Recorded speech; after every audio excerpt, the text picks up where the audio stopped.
know the score, just knew I'd be back for more. Cold hands, hot cheeks in the hallway glow. A stranger yelling shoot from the row. I kept score on a folded receipt. Saw my name in the bounce of the seats. You laugh like I've been here before. Then I knew, yeah, I knew for sure.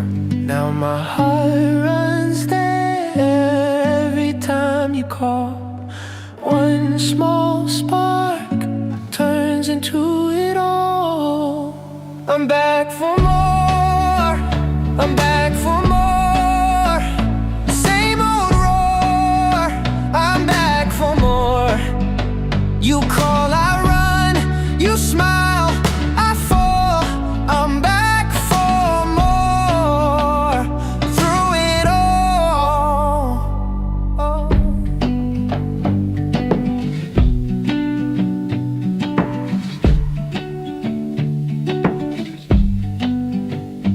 Now I know the plays by the way they bend.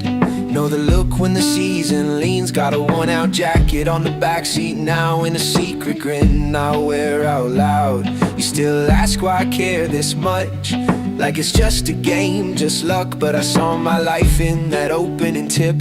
One quick move and I was in it. Now my heart runs there every time you call. One small spark turns into it all. I'm back for more, I'm back for more. Same old roar, I'm back for more. You call, I run, you smile, I fall. I'm back for more, through it all. Oh. Maybe I can't explain it right, maybe that's the whole damn truth. Some things at once then stay, like a name carved through. I'm back for more, I'm back for more. Same old roar, I'm back for more. You call, I run, you smile, I fall. I'm back for more, through it all. Oh.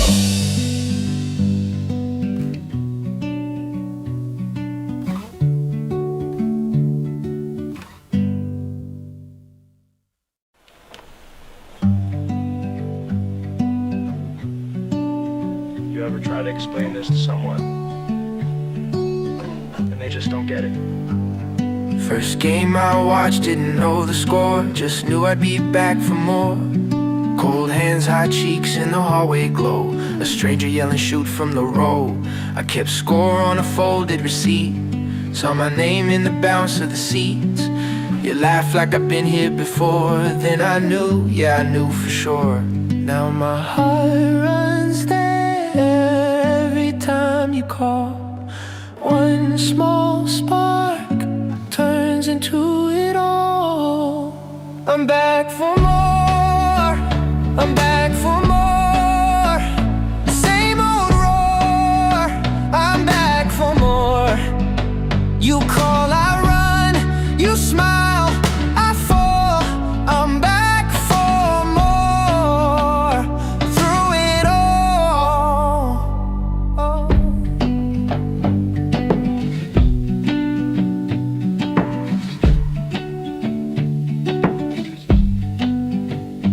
Now I know the plays by the way they bend. Know the look when the season leans. Got a worn-out jacket on the backseat now, and a secret grin I wear out loud. You still ask why I care this much, like it's just a game, just luck. But I saw my life in that opening tip. One quick move and I was in it. Now my heart runs there every time you call. One small spark turns into it all. I'm back for more, I'm back for more. Same old roar, I'm back for more. You call, I run, you smile, I fall. I'm back for more, through it all. Oh. Maybe I can't explain it right, maybe that's the whole damn truth. Some things at once then stay, like a name carved through. I'm back for more, I'm back for more. Same old roar, I'm back for more. You call, I run, you smile, I fall. I'm back for more, through it all. Oh.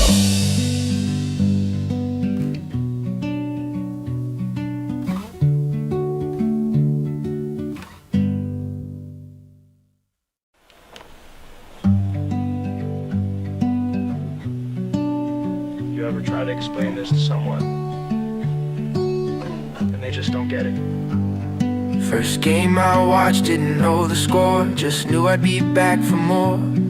Cold hands, hot cheeks in the hallway glow, a stranger yelling shoot from the row.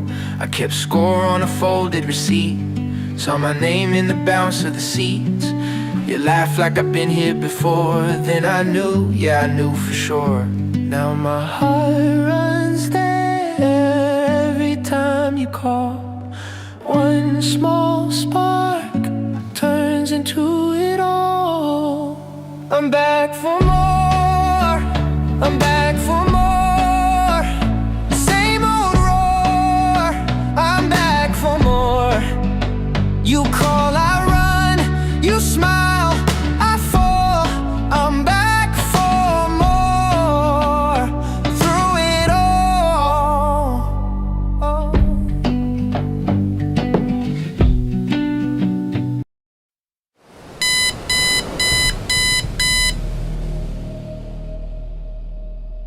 From the bridge to the stand, I carry that crest in my hand.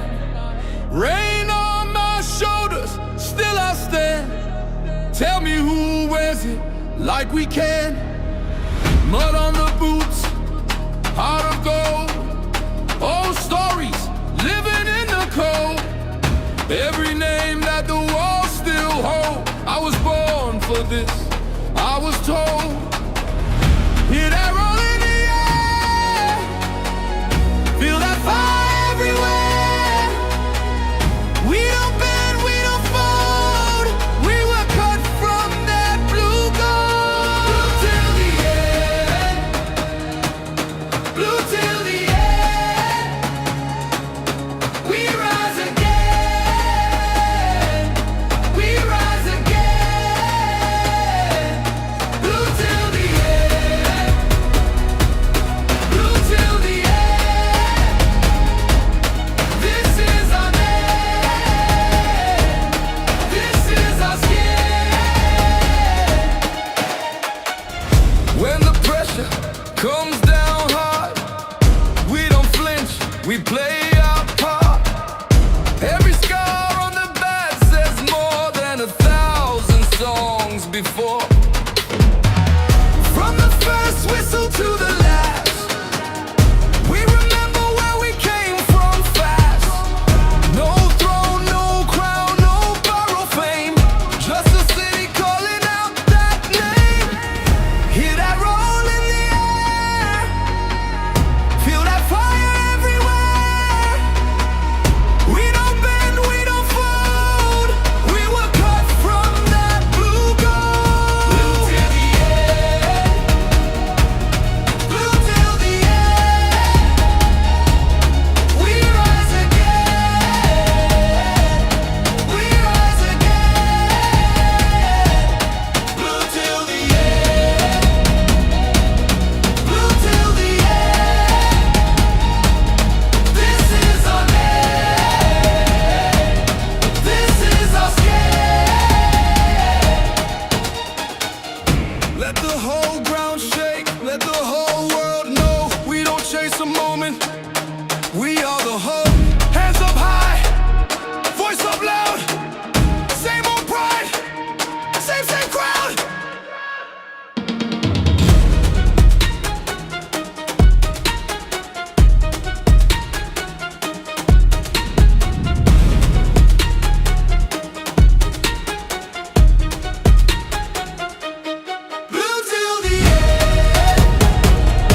loyalty stay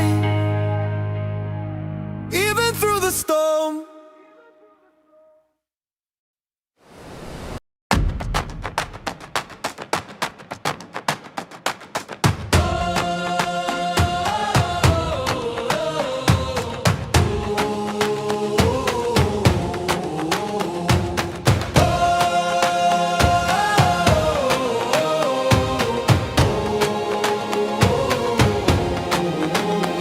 From the bridge to the stand, I carry that crest in my hand. Rain on my shoulders, still I stand. Tell me who wears it like we can.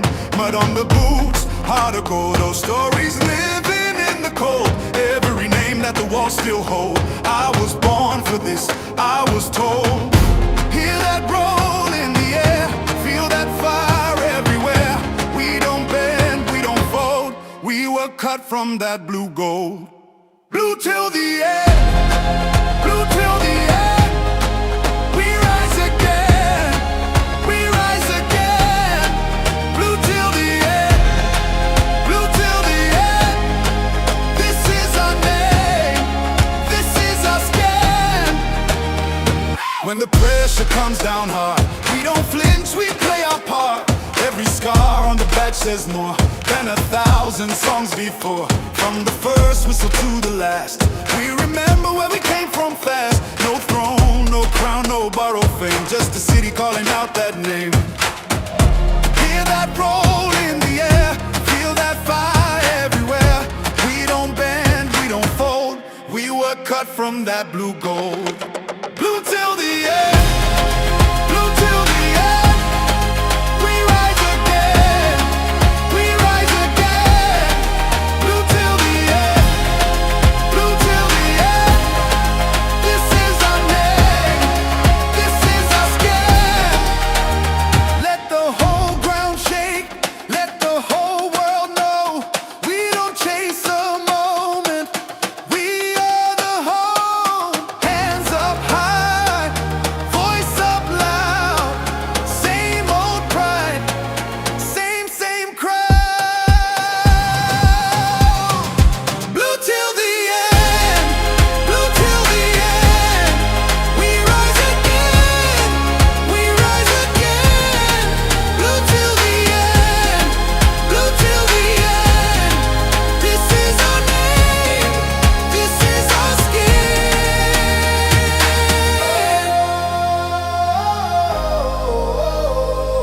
Yeah. Ooh. Blue till the end, blue till the end. Loyalty stays, even shake. Let the whole world know we don't chase a moment. We are the home. Hands up high, voice up loud. Same old pride, same crowd. Blue till the end, blue till the end. We rise again, we rise again. Blue till the end, blue till the end. This is our name, this is our skin.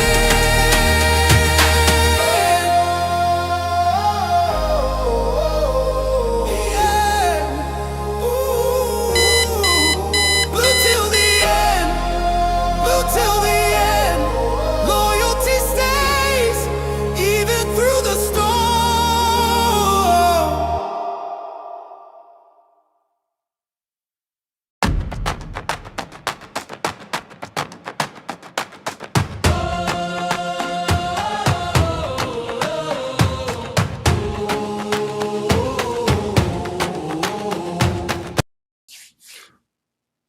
Yes, good people, big up to all of you. Welcome back to Chelsea Perspective. Welcome for another edition of the Chelsea News Roundup Show. I do hope you're all doing well. And are you looking forward to the game tomorrow? Do you think it will be another loss or maybe a surprise win for Chelsea? I get it. Every time people underrate us or they don't give us a chance, we usually surprise them. But I don't think that will be the case tomorrow. And that's just my opinion. I almost always, all the time, want my team to win. I hope we do. We still have a chance. If we win the rest of our games, teams may turn out to pan out, things may pan out in our favor.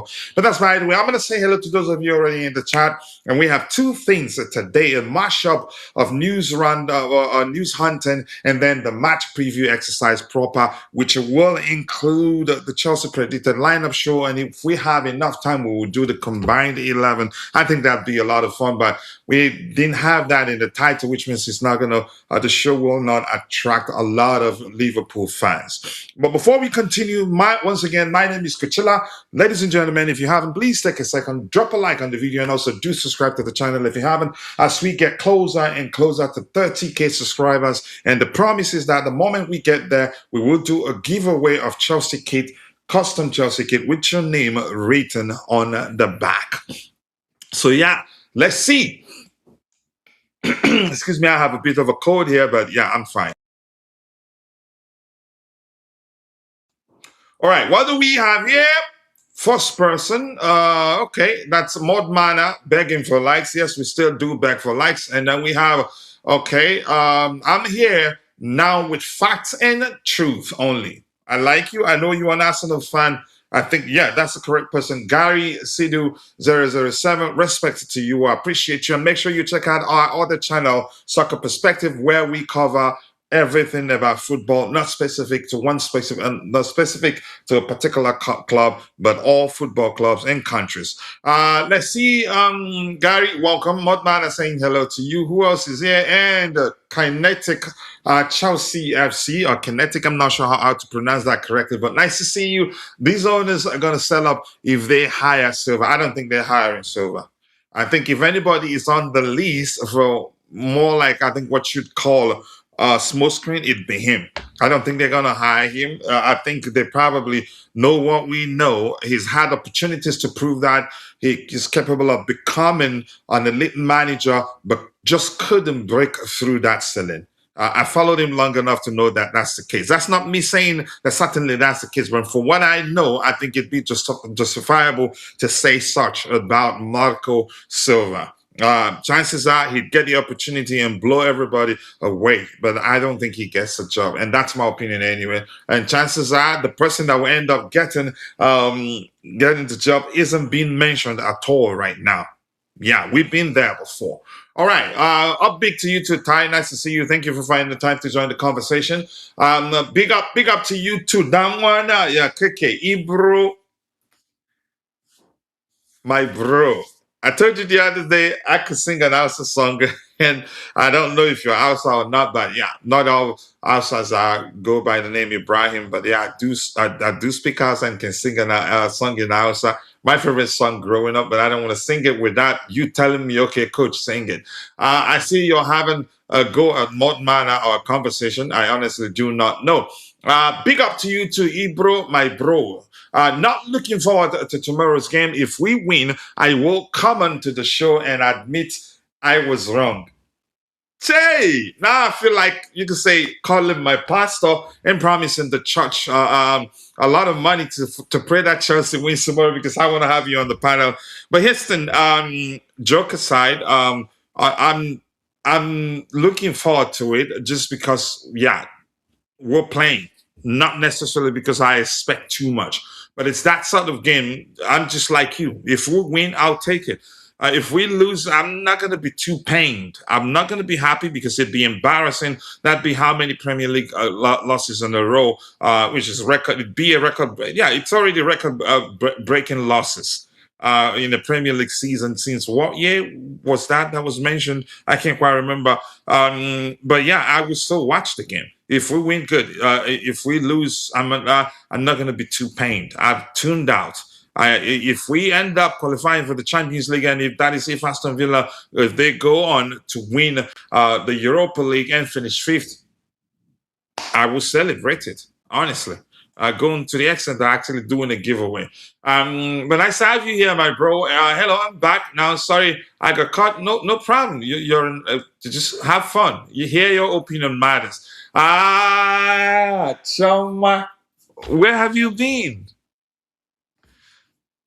Long time, bro. Indeed, it's been a while. Because we've had a lot of evening shows, and I haven't seen you in not none of them actually, since we started streaming again consistently. But more importantly, seeing you makes me happy. That shows, yeah, you've just been busy as usual, because we've been double. I think we've talked about this before. You're always busy. So, but I appreciate you finding time to join the queen of the house. But I appreciate your trauma once again. He says, I want Chelsea to beat Liverpool and Man City. I appreciate that support. Even though you're an Arsenal fan, I think we can. We definitely can.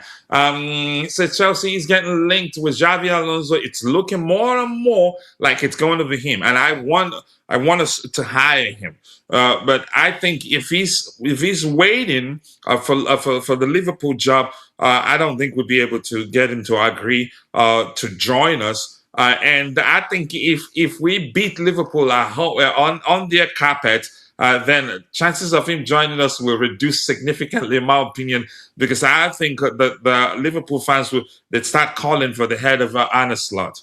But let's see what happens. I am hopeful, but then again, I will not be too pained should we lose to Liverpool. Chelsea owners are doing very bad deals, and club in a very bad situation. I mean, I'm going to say this: they've made tons of mistakes. And I don't blame excuse me, I don't blame anybody for, you could say, seeing it the way I believe you see it now, as them doing a bad job. And you could say some to the extent, some do say something to the effect of they don't want to be successful, all they want is money, which doesn't make sense. But I don't want to get into that, because I will lose my head if I start talking about that. Look, I think they will eventually. I think the summer is when everything changes for good. Honestly, they're businessmen. They've not been perfect. They've made a lot of mistakes. They want success, but they've gone about it the wrong way and didn't listen when a lot of the old heads or former Chelsea players were calling for them to sign more experienced players to balance things out, and the squad will become a winning machine. They didn't listen that much. I think now they're learning the hard way. And I'm just glad that, listen, as bad as it is, and honestly, if you take a step back and be truthful to yourself and not do that when you're after a loss and when you're angry about the situation, you see that it has not been as bad as a lot of people make it out to be. But it has been bad. I have to agree. That's my opinion. You have every right to see it's been to say that, yeah, it has been the worst. That's up to you. But objectively speaking, sorry, I can't say that word. It's not been as bad. Let's say, you know how Madrid, yeah, I heard about that. That's interesting. First, Real Madrid denied it. I think, yeah, they did release a statement denying the situation. And then we did see a subsequent statement from Real Madrid suggesting they fined the two players who fought. But what is that, UFC? They're running a fight club there that one of the players had to be taken to the hospital.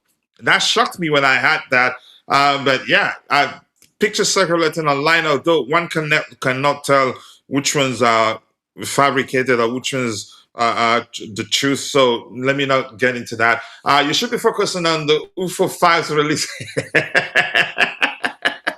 That's an interesting one, but that's something I don't pay attention to. You understand? And I have my sister, my Canadian sister. I actually have, yeah, we have my Canadian sister, and Choma is also in Canada. So I have two Canadian sisters here. My sister, Ekubadu Ekaro, greetings to you, Miss Melina. If you're not following her, you're missing, because she covers Chelsea and every other club beyond the Premier League, and her football knowledge. Just go find out by yourself, for yourself. Honestly, I think you will never stop visiting her YouTube channel if she covers any show. You can say any football match or any football related topic, because she covers other sports too. Correct me if I'm wrong, but if you listen to her cover football, you'd fall in love with her channel, really. Honestly, I've done a collaboration with her, and I wish to do more. We had talked about doing more this season, but didn't end up not doing any. But 26, 27 is coming. But always nice to see you, Miss Melina. I appreciate you finding time to join the conversation. Coach, don't let me win the Champions League trophy. Oh, listen, if you win it, here's why I'm not too concerned. It'd be one, and we have two.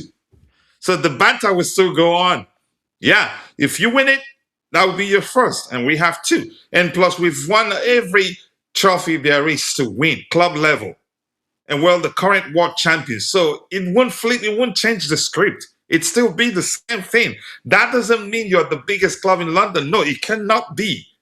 It be, yeah, you've won your first. Try getting the second one, and then we'll start talking. Even if you get the second one next season, we'll start telling you, we're talking about how we are the current world champions, plus how we've won every trophy, every club trophy there is to win, and you haven't.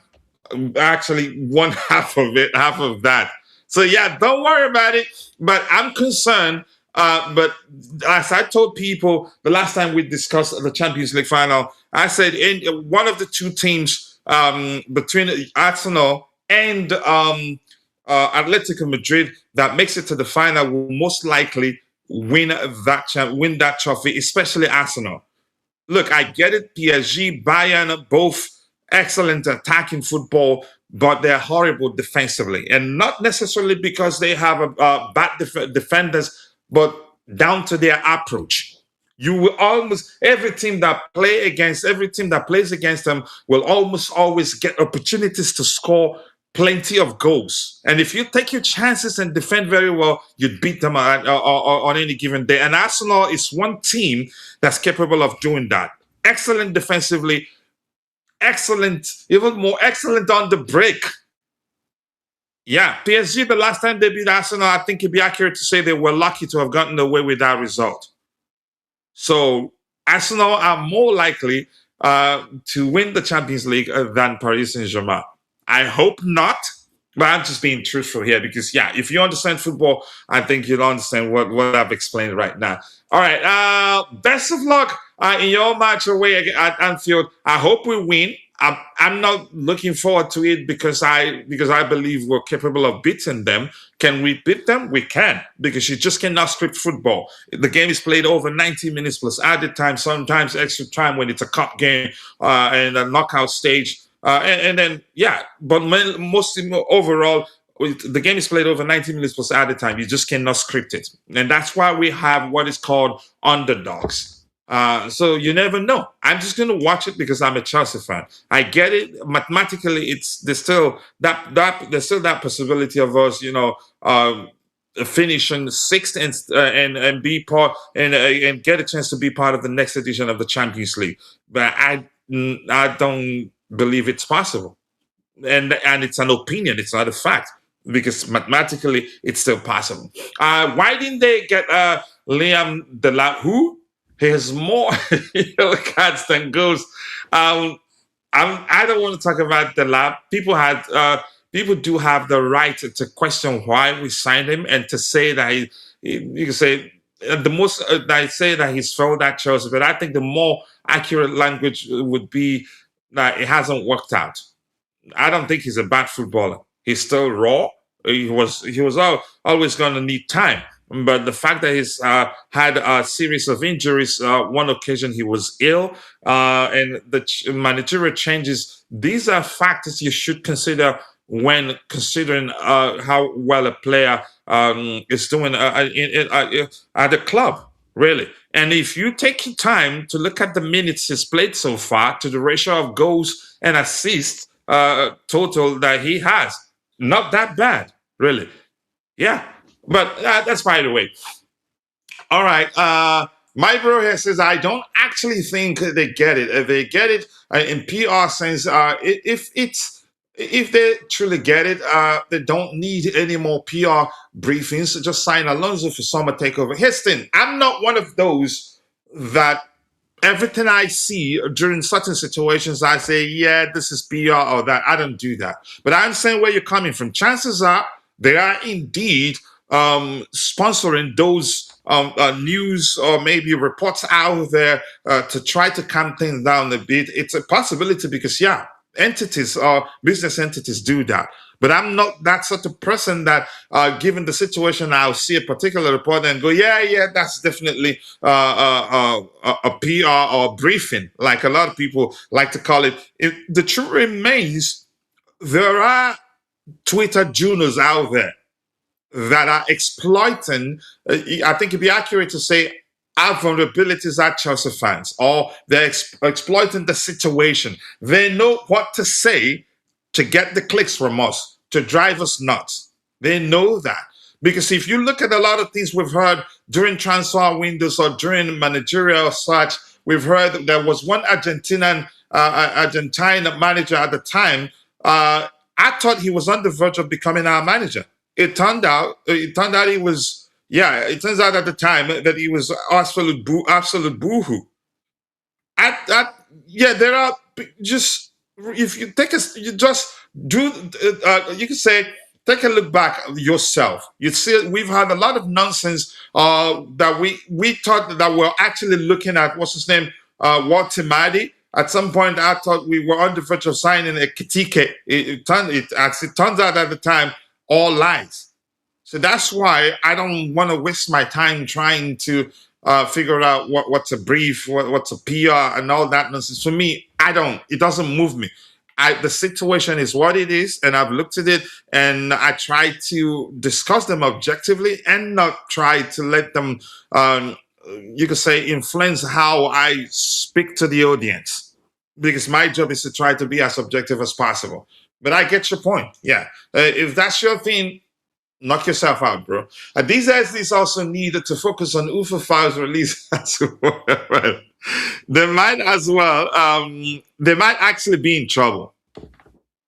Chances are they are in serious trouble, honestly. But that's an opinion, not a fact. We'll wait and see what happens, really.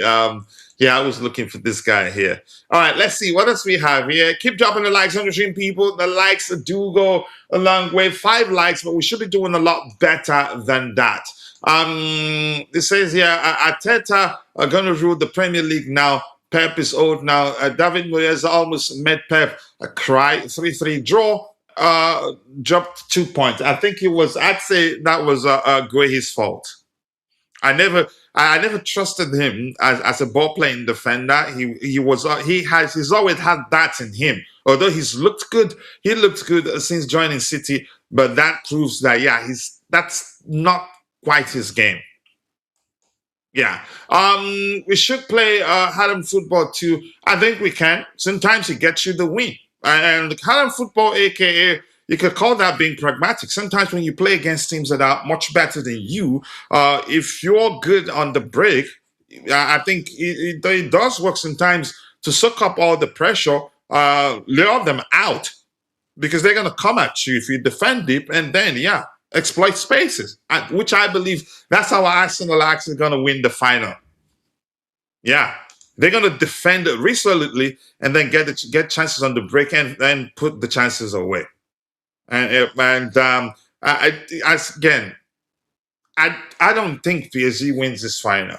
As much as I don't want Arsenal to win it. Papa Perez should a WrestleMania in Santiago Bernabeu or exactly. It's crazy, and I'm hearing a lot about Mbappe being problematic. The Lab and Garnacho, both for me. As much as I don't think they're bad players, I think we didn't spend wisely last summer. We didn't go into the market. We didn't prioritize our spending, because if we done prioritize our spending, I think we'd at least sign one defender, because we needed defensive reinforcement at the time. All right, keep dropping the likes on the stream, people. The likes do go a long way. Can we, Coach? We have been playing Harlem football since September. No, I disagree. I don't remember the last time any Chelsea manager played Harlem football. But it depends on your definition of Harlem football, really. Wallahi, I don't remember the last time. I think the last time we saw Harlem football at the Breach was who? I don't remember really. Maybe I've not been paying attention, or maybe just in denial, maybe. All right. This one a thing all the clubs don't have. It's a conjoined external academy like a Chelsea. We have Kinetic Academy. Yeah, okay. Let's wait and see. Indeed, let's wait and see. All right. As promised, 2 things. news hunting, and then back to the match preview exercise proper. So we go news hunting, and you know my go-to place is Vincent's timeline, my bro. So we're switching to the presentation window, and hopefully we get more panelists to join me here so you can get the first diversified opinion and not listen to I alone. I alone waffle on the panel here. All right, let's see. Let's see. Keep dropping the likes, 100 people. The likes do go a long way. My down one says, let me see. You're just being in denial. My eyes have been burning each week. I think, listen, I think you watched those games in anger. You hated watching Chelsea already because of the situation we did find ourselves at the time. Again, I'm going to say this. It that comes down to your definition of haram football, really. But well, you're killing me, Danwa. Don't do that. Honestly. Don't do that. It's okay. Our club is not doing that bad. I have a friend who supports Spurs. He's so worried he has YouTube channel too. Spurs can survive. I think at the moment it's 50-50. It's 50-50. The only way I'd say it could be, you could say 55-50. Yeah, 55 them getting relegated, and then 45 them surviving relegation stays. De Zerbi is a believer in beautiful football, and even though he's gotten them to defend as a unit, to play with more confidence than we've seen in recent in their recent games, there's still plenty of ways teams can exploit the way they play. They risk a lot. So I would have, if I was again a member of the sports Tottenham hierarchy, I'd go for what's that manager, the one that said utter woke nonsense. What's his name again? He's an expert at being pragmatic and getting results. I think that would have been he would have been the better option. There are names, there are people that clubs know that are experts or experts at helping helping clubs survive relegation. I think De Zerbi, it could end up working because they say attack is the best defense. Attacking football could end up being the reason why they survive the relegation. It could also be the reason why they end up getting relegated because teams on them being cautious. You can say being cautious of getting goals and winning games could lead to them conceding first and teams dropping deep and not giving them opportunity to get goals. So I mean, I'd say 55-45. Yeah, 55 them getting relegated and 45 them surviving. And here's why I'm saying that the other two teams in Nottingham Forest, I think they could still get relegated. Correct me if my mathematics is wrong. West Ham United, they have a more pragmatic manager than De Zerbi. Yeah, but let's see what happens. I don't want them to get relegated, really, because I like that rivalry. And as somebody said, guaranteed 6 points gone. I think that was Uncle Justice that said that. All right, Arsenal can help Spurs by beating West Ham United, but beating West Ham United isn't going to be easy. Nuno, the Portuguese manager, he's a good tactician, and he does know how to be pragmatic. It's not going to be easy. Arsenal could beat them, but it's not going to be easy. Yeah, they're potent in the attack at the same time, but can be defensively resolute at the same time. So yeah, let's see what happens there. Season is over for Chelsea. Maybe we will win the FA Cup. There's still a chance to qualify for the Champions League, but it's mathematically so possible, but very, very difficult.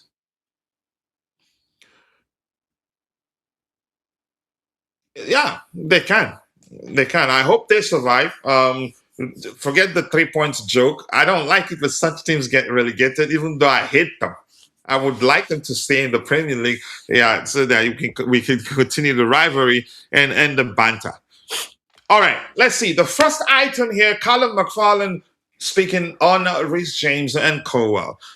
He says it's great to have them back. It will be great to have them both back on the pitch at the same time. Two top players, elite players, England internationals. They will definitely help the group. I don't know whether Levi Colwell, whether he's going to make it to the World Cup. I don't know. But we'll see what happens there. So Enzo is staying. I don't know. I'm not sure. I don't want to comment. Honestly, if I'd be lying if I say, you know what, if I tell you that he's going to stay, it'd be my opinion. Yeah, I'm not sure. The situation, anything can happen, and the way he behaved at the time, the Real Madrid, him talking for Real Madrid, I'd say he has, you could say, essentially he's added himself to that category of players that Chelsea would look at and say, you know what, since we need to sell to balance the books, let's select one player from this group of players. I think you can argue he's essentially removed himself from the so-called untouchables. He was there. He was on the list. But right now, you can say, given his behavior at the time, I think it'd be accurate to say he's removed himself from that list, which means he could be sold. But here's why I think it might not be this summer. Because, yeah, Chelsea are not going to sell him for cheap. Irrespective of what anybody thinks or the FIFA rule that after 2 years, the player will have more power and all that. But that doesn't mean the club will sell the player at a loss. No. Because his salary and everything and the length of his the amount of time he still has on his current contract is still a lot of money. I don't think Chelsea will sell him for anything less than £80 million. Yeah. All right, let's see. He was punished for saying things. Madrid is not even taking a strict action, just 500,000 fine for Chomeni and Valverde. Now they're going to vote for Real Madrid captain spot. Let's see what happens. All right, let's look at the next item we have here. Let's see.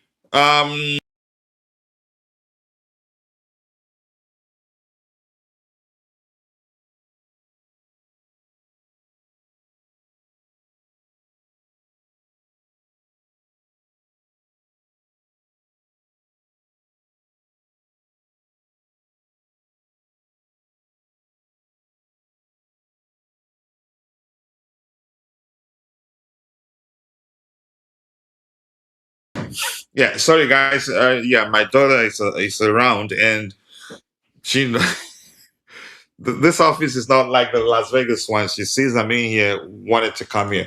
All right, let's see. Didn't he force himself? Didn't he force himself out of Benfica? No, he didn't. I think he was open to staying. He was open to staying.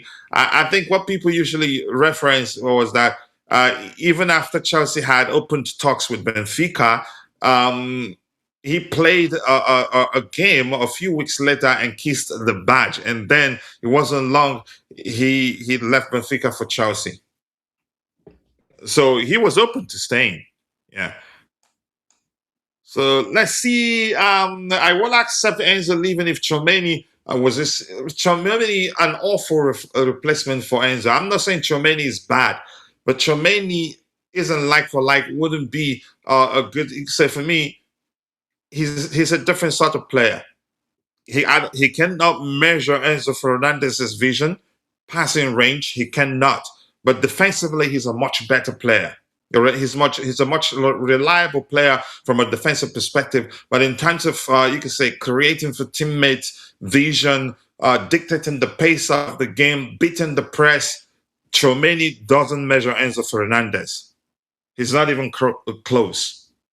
So they're different profiles. It wouldn't make sense if we send him to Real Madrid and get a Chomeni in return. Real Madrid will have a much balanced squad, and then the imbalance on our end will increase. So it just wouldn't make sense. It's like it would be like creating a problem for us and helping Real Madrid solving the problems they've had, a problem they've had since the retirement of Toni Kroos. So I wouldn't take Tchouaméni for Enzo Fernandez. I will not. If it were up to me, it just wouldn't make sense.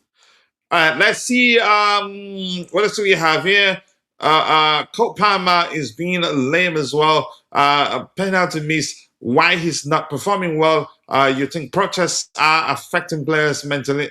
I don't think so. I knew he was going to miss the penalty though. I think he will be fine. You could say, no, I don't think the protest affects the players. I don't think so. No, they do that outside the stadium. I think you could argue the managerial change, in my opinion, the biggest issue. Although he's had that slump in form even before Enzo Maresca's departure.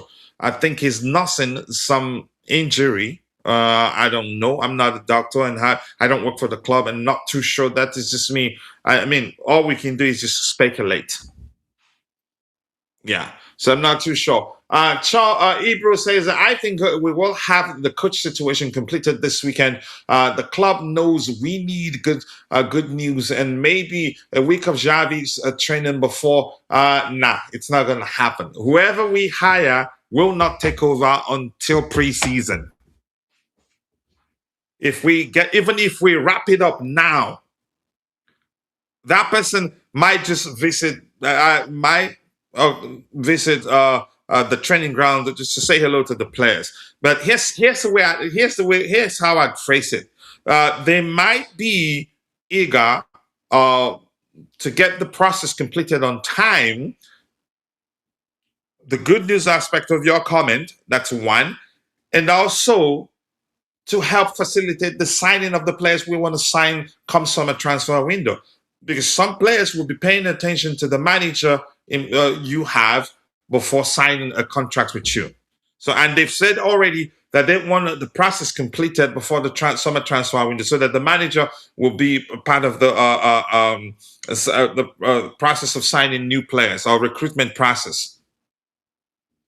So, I don't think any manager they sign now will take over. I don't think so. I think they've made up their mind that the interim manager or the caretaker manager he'd be in charge of the club till the end of the season. Yeah, but you could be wrong. You could be right. You never know, and I'm wrong. Whom is concerned if we get Marco Silva? I'm concerned, and I've talked about that 1,000 times. Drew, nice to see you out there. Hope you're doing well. I appreciate you finding time to join the conversation. Thank you for always stopping by to support the channel. And we're getting closer and closer, by the way, to 30K subscribers. And once we get to 30K subscribers, we will do a kit giveaway, custom kit giveaway, a Chelsea kit with your name on the back. And if you prefer the cash equivalent, you'll get it.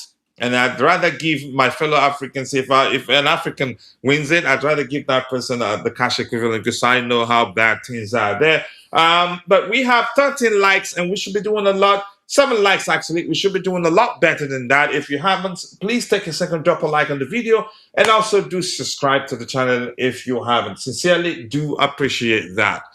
All right, Enzo is a £100 million box crusher. He isn't a creator for Chelsea. But he has that vision. Enzo, here's the thing. Let's talk about this. Enzo is that sort of player. If you remember, okay, you know what? I think it'd be the best thing to do would be to discuss when Maresca dropped him. He didn't drop him because he was a bad player, right? He dropped him because we had defensive issues at the time. We were scoring tons of goals, but at the same time, we were conceding a lot of goals. So he wanted to, first of all, before even implementing his approach, you could say more of his approach. Let me phrase it that way, because yeah, he started implementing his approach early on, but he took it gradually. He wasn't drastic about it. So now he dropped Enzo Fernandez and introduced Romeo, the pairing of the 2 sixes of Romeo Lavia and Moises Caicedo. What happened? We became defensively solid, but we weren't creating that much and we weren't scoring that much. We started winning games by 1 goal, 2 goals, sometimes, but we weren't scoring as many goals as we were scoring when he was playing consistently. We knew at the time, if you understand football, you'd know at the time what he was doing. You'd know that, yeah, we will start creating less and less chances. Not because Enzo Fernandez is usually the one that creates, they say that orchestrates or facilitates the final pass or the assist. But whenever he's on the pitch, he's capable of displacing 4 or 5 opposition players, which makes it easier for us to get closer to the opposition box and create a chance. So, but when he's not on the pitch, we're not able to displace opposition players that way. Why is he able to do that? He has excellent vision. And he's excellent at beating the press. He's not, you could say, the best dribbler in world football, but he is capable of beating the press with the touch or with the trap, or even before you could get to him, sometimes he doesn't need he doesn't need a single touch to displace the opposition players, because he sees the pitch very well, and by the time two, 3 opposition players come close to close him down, he's orchestrated the pass, displacing them in the process. So, but I think because a lot of fans see football on a surface level, they don't see that deep to understand, even though he wasn't the one facilitating the final pass, aka the assist, that he was critical to us even getting closer to the box, or the wingman getting the ball in space before even creating the chances. But it takes good understanding of football to realize, yeah, if it's not on the pitch, and there's another thing actually, if it's not on the pitch, we're usually not able to control games, manage games. Yeah, although Enzo Maresca changed them a bit, because he had other ways that, yeah, he likes to manage games, but he was, again, Fernandez was still a very, very integral part of his own way of managing games. So yeah, I think why do you think Madrid want him? They know what he's capable of doing. Even we've heard also that Man City they mentioned him during their discussion on how to replace, I think, David, what's his name, the Portuguese international who's leaving as a free agent, who's left, has he left or will be leaving them as a free agent? Chomeni knocking out Valverde will reduce his market value too. Madrid will sell one of them for sure now. Otherwise, it's hard for me for them to play together. These things happen. It's just that this one is so severe that it was on the news. Not you can say it was leaked, maybe, because I heard that the president, he wants to find out who leaked it to the public because they wanted to deny it. But my point is, I digress. My point is, these things happen all the time. Players fight on training grounds. They do all the time. No, it's not new, but clubs usually, sometimes if it gets out to the public, you hear clubs saying something to the effect of, we'll handle that internally. As severe as the situation might seem, do not be surprised you still see both on the pitch at the same time for Real Madrid again. It's nothing new. It happens, honestly. All right. What else do we have? You keep dropping the likes on the gym, people. The likes do go a long way. He says, I just subscribed, so thank you. I appreciate that. Thank you. Reports are saying Arbeloa did nothing when the players were fighting. Also, now Chomeni and Valverde miss a Clásico against Barca this Sunday. Serious, yeah. All this midfield commotion at Madrid just screams of Enzo moving there. Enzo will make a huge difference. They've not been able to replace Kroos, and the closest thing that they get to Toni Kroos is Enzo Fernandez. Vision, passing range, ability to dictate the pace of the game, he has it. Nobody there comes close to him. And that's my opinion. If they still had Isco, he'd be able to seamlessly, you could say, fulfill that role for him. All right. Caicedo has to do all the running for Enzo. It happens all the time. When we had Kante, he did the running for all the all the sixes that were paired with him. When we had I think at the time Mikel, what's his name, did the running for him. Even when he was employed as 8, he still did the running for the entire team. Ramirez. So it happens all the time. Those, you can say, deferring. You could call them deferring attributes. That's what brings balance to the team. Yeah, that's what brings good balance to the team. If they all run, you can say, have similar attributes, then you'd have an imbalance that, yeah, definitely an issue. Yakon, remember last stream I said they'd lose. Get ready for more pain. Yeah, I think we're capable of losing the next game. I'm not going to deny that. You should know by now that what will happen tomorrow. We could lose, but that's not saying that tomorrow that you don't see a situation where Liverpool will get 15 chances, miss all of them, we get 1 score and win.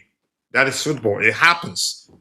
And if you want, I'll go back to mentioning, you can argue that we've been in that situation 1,000 times anyway. Let me just leave it at that. Enzo is not Fabregas. It's not Fabregas, yeah, but he's an excellent player. That Fabregas is different. Fabregas is a better passer. Yeah, Enzo runs more than Fabregas. I don't know who has better vision in both, but I think both have good. They do have good passing range. But yeah, Fabregas is different. A better creator, I would say, than Enzo Fernandez.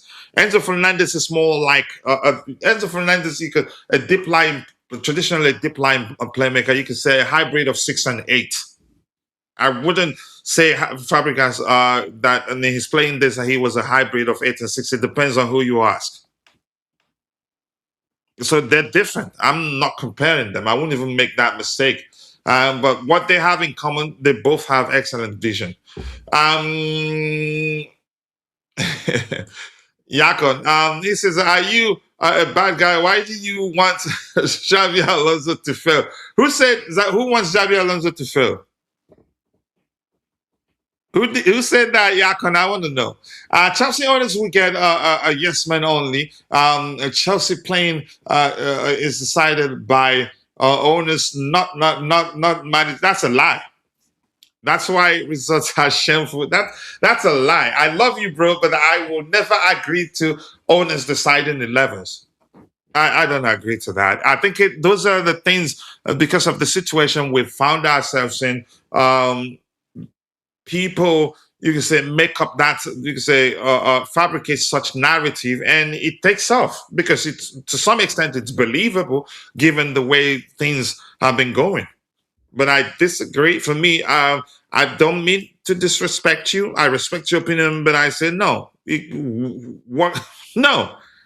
It's just like saying that certain players were playing because they want to increase their value, to sell them, to make a lot of money. Then if that was the case, then why not play Raheem Sterling? Why not play the CC? Give them game time so that, yeah, they to improve their values and sell them and make money. Would it make more sense? Would it not make more sense to do that? Rather than put them in what we called at the time bomb squad? Was that what they were called? And while their value deteriorate, for lack of a more specific term. I wouldn't say Enzo is hybrid anything. He's only good in one position. It depends on how, because you can use him as a register. It depends on the manager, really. But I get your point, Yakon. All right, let's see. Next item we have here. Callum McFarlane and Levi Cowell. He says, in my opinion, he's one of the best centre backs in world football. Even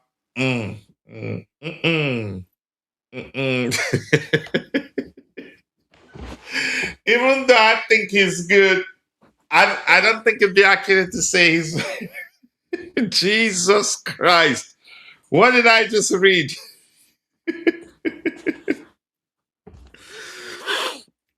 Even though I think he's a good football.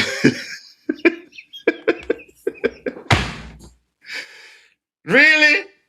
I respect McFarlane, but dang it. Saying that Levi Cole is one of the best center backs in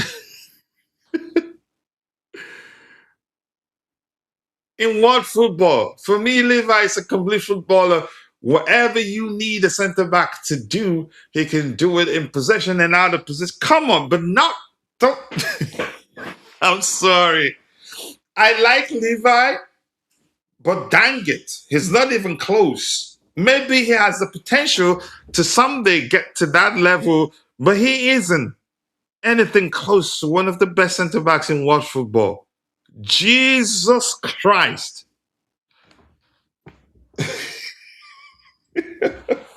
I don't. Oh my world. That is. I'm sorry, I just cannot believe what I read. Really? Okay. Yeah. Yakon, I want to get your opinion on this one. I'm quite sure, yeah, you heard me read it. Your opinion, Levi Cole, one of the best center backs in world football. It looks like McFarlane, looks like he he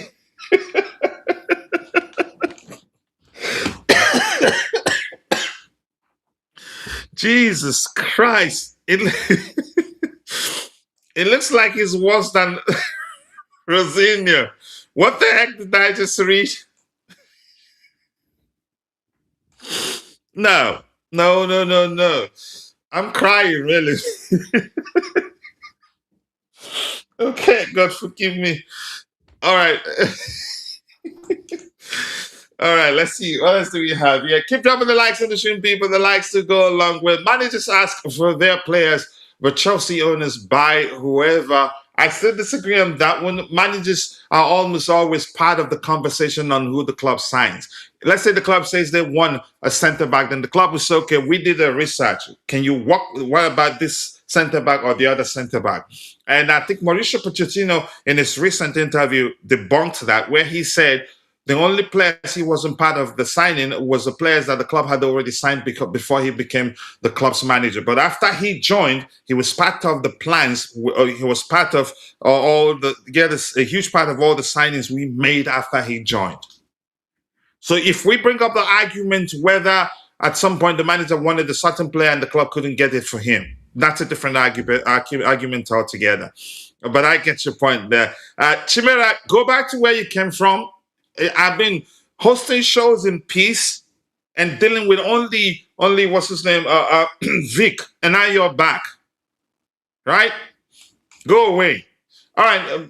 Blessed evening to you too, Oshane Black 2369. Oshane Black, my Jamaican bro, heights, big up and jobless. I appreciate you, my bro. Much love to you, Oshane Black. I remember my Jamaican bro.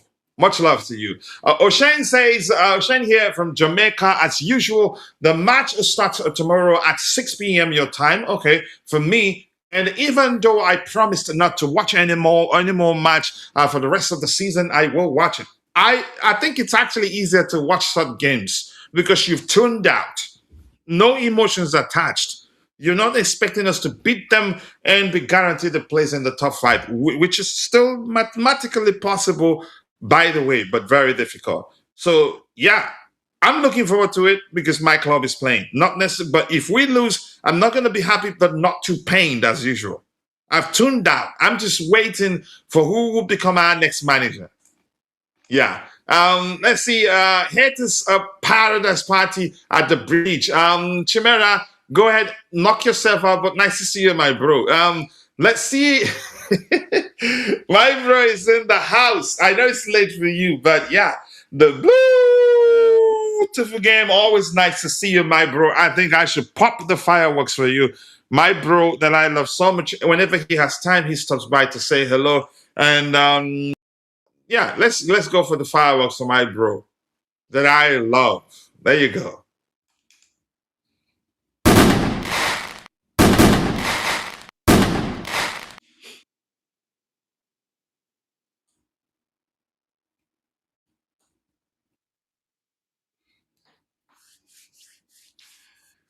All right, there you go. And if you have anybody or your sibling or co-worker or anybody you know that's celebrating their birthday, let me know so that yeah, we can pop the balloon for them and wish them a happy birthday on your behalf. Okay. All right, what else do we have here? We're going to go back to news hunting. We want to get to the match preview exercise proper as soon as possible. Why wasn't Jimmy Floyd Hasenbank given the interim job? McFarlane is obviously on. Here's the thing. Let's say this. Let's talk about this. McFarlane understands, you could say, the squad. You could argue. I'm not sure you could say better than an outsider that's not hired on a permanent basis. And if you remember, Chelsea changed after the current owners took over. The approach, the way we play is aligned throughout the academy and to the senior team. So if you watch how we changed the way we approach the game after the departure of Rosinia, we played a lot better. Even the game we lost, although I hate to go back to saying numbers suggest that, yeah, we were unlucky on the day, it doesn't freaking matter because, yeah, we've already had series of bad results even before that one. We played much better than we played under Rosinia because he went back to the approach that the players are, you can say, that suits the profile of players we have. So that's why he got the job. Yeah. All right. Let's see. It's expected now. What else do we have? Yeah. I suggest you look at Cole's stats. Use whoever center backs you want as the standards, and you will realize Colwell doesn't have it. Age and injury excuses will not be tolerated.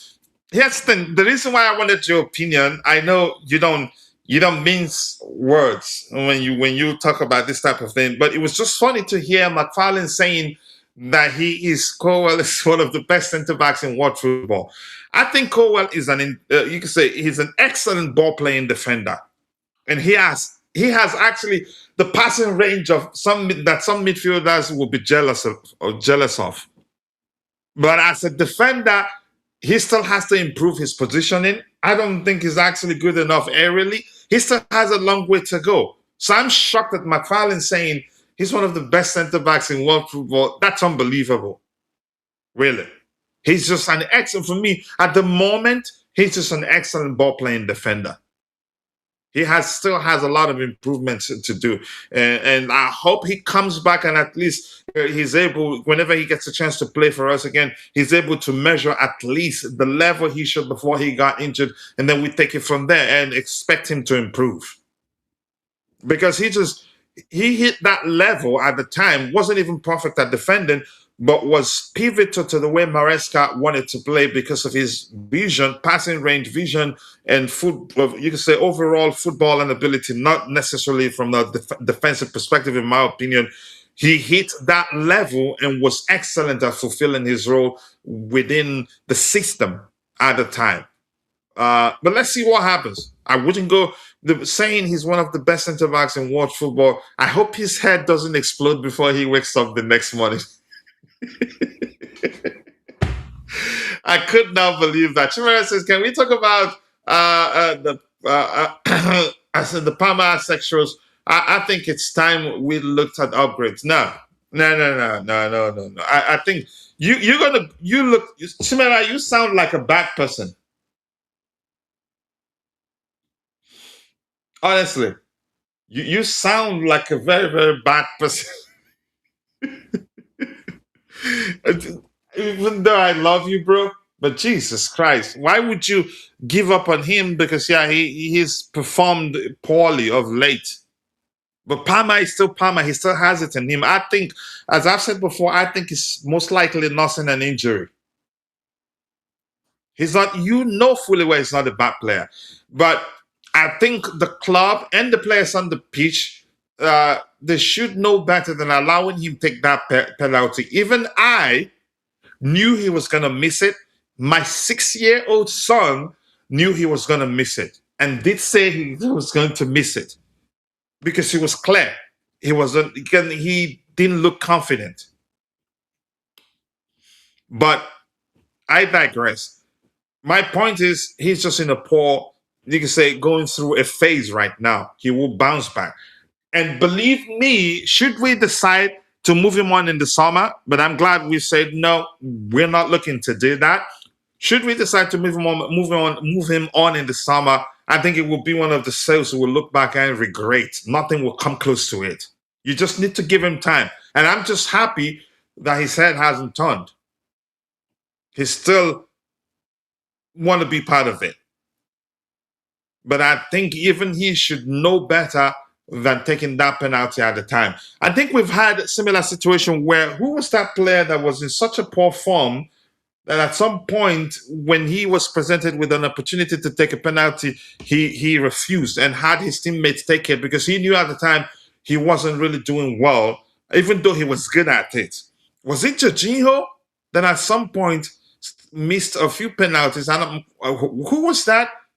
But refused to take subsequent penalties. And then later on, when he picked up form again, he started taking penalties again. But Palmer is that sort of player that would want to take all of them, even if his leg is broken and he's on the pitch.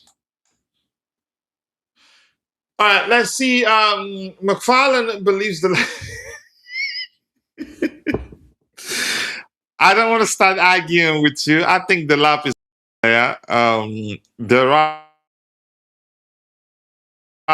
Let me use a more relatable language there. There are legit reasons why he's struggled, and if you're a numbers person, I think you should compare the number of goals he scored, the number of assists he had, to the ratio of goals he scored. I think you give him some credit. The manager. I don't want to go back to speaking about the lap again. Probably you did that on purpose to get me to speak about him. So the man has never seen world class up front. He has. You're going to hell, really. You're going to that H negative place. Palmer needs to be pushed on, similar like a City did to Foden. We need. I think you can maybe change things around to, you could say, rest him a bit. Maybe he needs a rest. And I think Bobby did mention something to that effect. And I said that, which reminded me of the case of Mason Mount. When Thomas Tuchel, because he liked him, Thomas Tuchel liked to have him on the pitch because he does a lot of running. Even when he was mentally tired, if you had him on the pitch, he still press and press and press for 180 minutes and still be running. So Thomas Tuchel at the time didn't care whether he was mentally tired or not. He kept playing him, even though it was obvious that his decision making on pitch reflects the fact that he needed a break off the pitch. But it didn't happen. Then that you can say that's the reason why probably he's still where he is right now. All right, let's see. Let's go back to news hunting here. And if you want to create an excellent thumbnail as this one, and I created a software, you can say a web app, that the more you create thumbnails with it and select the ones you like, the more it learns about your brand. And at some point, it will start creating something consistently, something consistent for you. Your thumbnail will look unique. I get it. People these days can use ChatGPT to create thumbnails, but the problem is your thumbnail will look like everyone else's thumbnail. It won't be unique. But with VidMice, the web app that I created, it learns about what you like, what you don't like, and then it will be able to speak thumbnails that will be uniquely yours. Okay? But that's, by the way, we're not here to market. We're here to talk about Chelsea Football Club. All right. That was really funny in my opinion. Anything serious here? Anything about Chelsea to talk about? Yeah, this year says the club most active in Pavlovic's pursuit is Chelsea, who will be carrying out another mini revolution this summer. Okay, Um, how well do you know this guy? Is it going to be a good signing for us if we go through? All right, let's do it. Ruth Gillett says that you need a good center have a good experienced central midfielder and a goalkeeper. Three good players with experience. That's what Chelsea need for us. Ruth Gillett said Chelsea need a Casimo. No. So I agree with Vince. We need, yeah, some experience in some positions. Okay, Chelsea now know Moises Caicedo will not miss Ricardo's World Cup opener after all. Fresh information from South America reveals FIFA has effectively wiped out the midfielder's suspension. Excellent for him. Good one for him. Okay, let's see anything important. Captain Capito El Capito Rhys James is warming up for Liverpool. I hope he plays. I watch AC Milan, and the guy centre back is actually underrated. And so the fact that he's underrated, do you think we'll get him for cheap? Do you know the asking price, Chimera? You don't know. Callum McFarlane and Levi Coward, the best centre back in the world. Jesus, right? That has to be one of the most redonkulous, not even ridiculous, most redonkulous comments I've ever had. Really. If you're following the show and you haven't, please take a second, drop a like on the video, and also please subscribe to the channel if you haven't. Currently, we have 12 likes, and very soon we will discuss our game against Liverpool. Okay, no idea. Why are you being so nice, Chimera? Now I'm suspecting next comment. Now you're gonna have a serious go at me. All right, let's see. What else we have here? McFarlane once saw Bakayoko and thought he was Pelé. But Jesus Christ, I think the injury he had before joining us didn't help. Really. And after Chelsea, that was it. Oh, jeez, I feel bad. Mourinho headed to Real Madrid.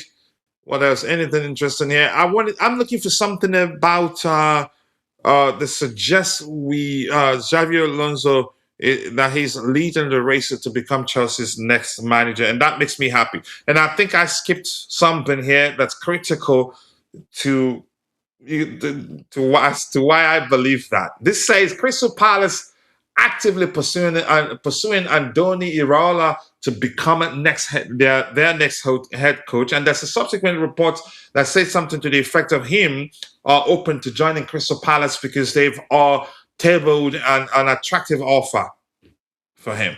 So I think that essentially rules him out, and I haven't heard anything that suggests, yeah, he's leading the race to become our next manager. And maybe for him, with good money, he'd be better off with the Crystal Palace job because, yeah, for us, I don't think we'd give him that much time. We'd pull the trigger if he doesn't do well at the club. And to say that he needs convincing to become next Chelsea manager, that's absolute boohoo. Chelsea fans will be celebrating actually if we don't hire him. All right. Chelsea are currently not in the race for Saeed Al-Mala, despite reports. I think a month ago or so, reports did emerge suggesting that we were interested in signing him.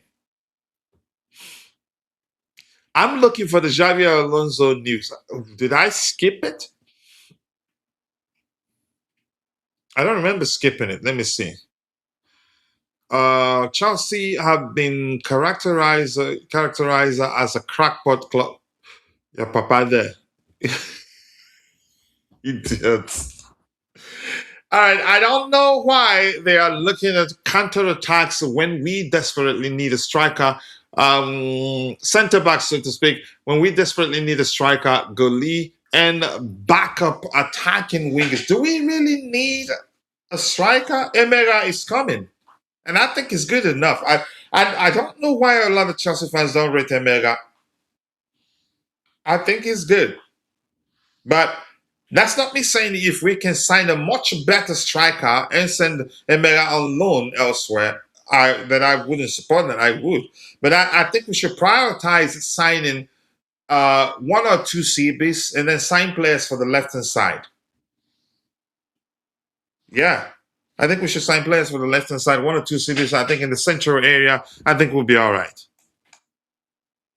What about the other Xavi who was managing Barcelona? I have some reservations when it comes to him. We heard, but let's talk about what we learned, what we've heard so far with regards to him, the possibility of him becoming our next manager. Well, I think it was 6 days ago. So we did address a particular report suggesting that we actually reached out to his camp, and then it wasn't up to 3 hours or 2 hours. I can't quite remember the exact length of time that passed before a subsequent report emerged, suggesting that no, we're not going to make any further approach. His camp saying, then his camp, you could say a report sponsored by his camp maybe, did say something to the effect of, yeah, we did in fact reach out to his camp, and he's interested in coaching in England. But that we're not interested in, let's say, in speaking further with his camp.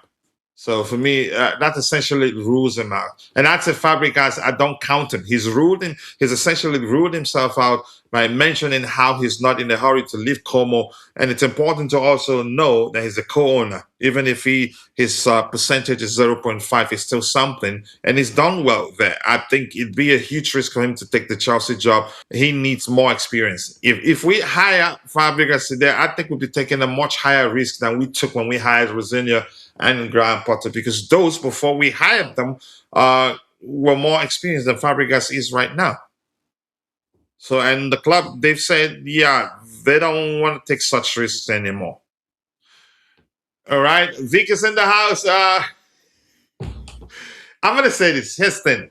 Let me make it clear. I don't think he knows how to be pragmatic. I think he's one of those managers that's bent on approaching the game one way without compromising to adapt to the league. I think he's one of those, honestly. When I was say one of those calling for the club to give Luis Enrique the job, why didn't I say fear that? I've always known that he does know how to be pragmatic, at least to a considerable measure, and can adapt actually. But Xavi, I could be wrong. But I don't think he'd do well in the Premier League. That's my opinion. But educate me. Do you think he'd do well in the Premier League? That's not to say if he gets a job tomorrow, but I don't think he gets a job. We're not even considering him. That's not me saying that if he gets a job, that he will not make. You can say adjust his approach to adapt. He could, but I'm just saying I don't think he's the man. And that's my opinion anyway. But let's hear you, or you just go back to bed. Don't come and attack me. I would try not to watch the match. Cannot take it anymore else. I need a clean break from this club. It would do you good. Emotional detox. You won't say Enrique's tactics won't survive. No, I don't remember saying that. But here's the thing. Let me say this. Even maybe the way he plays in France right now, I don't think will survive in the Premier League. He can get away with that in France, but he's an intelligent manager and will change things around in the Premier League.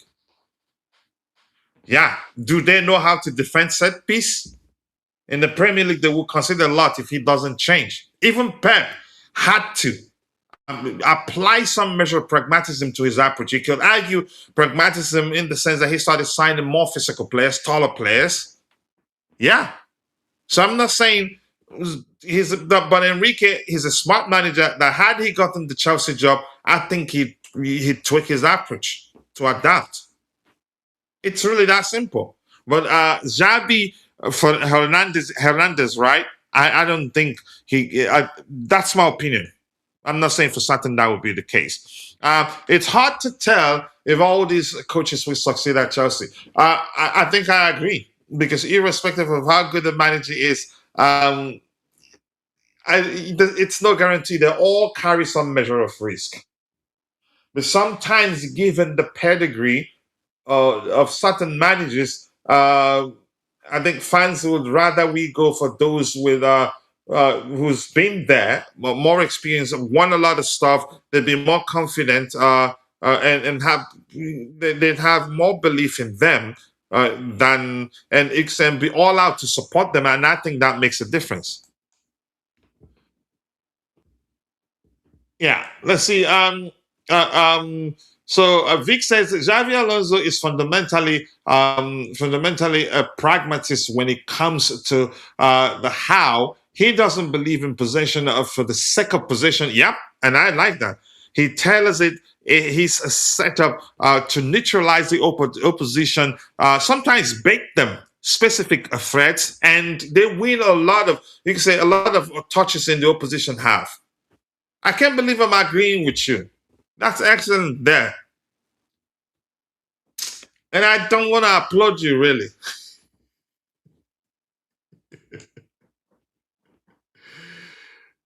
I don't want to applaud you, but yeah, you're just being nice.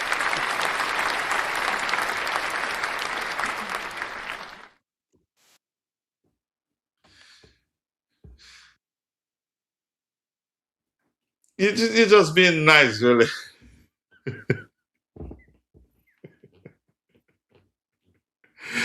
All right, let's see. He needs to.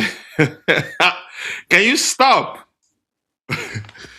Chelsea need a breakthrough, man. We cannot keep on going through this year, year in year out. I am fed up. I think we will again.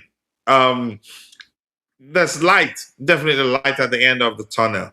The question is how soon will the light appear? Because yes, something I like telling people is that when you get to the end of the tunnel, chances are you'd still have to wait at the end of the tunnel before the light shows up. Because usually the mistake people make is once they get to the end of the tunnel, whatever that means to them, or however they perceive what that means, they expect to see the light immediately.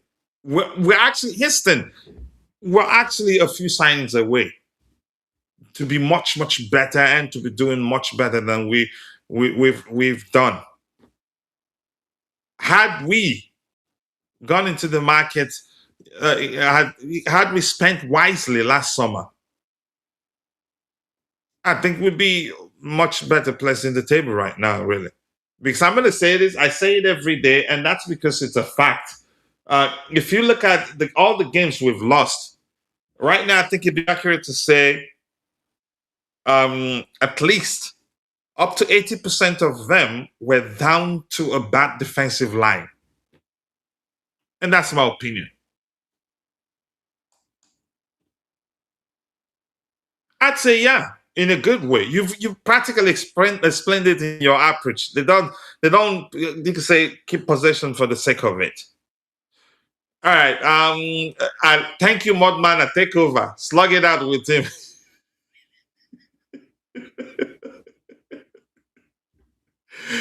All right, let's see.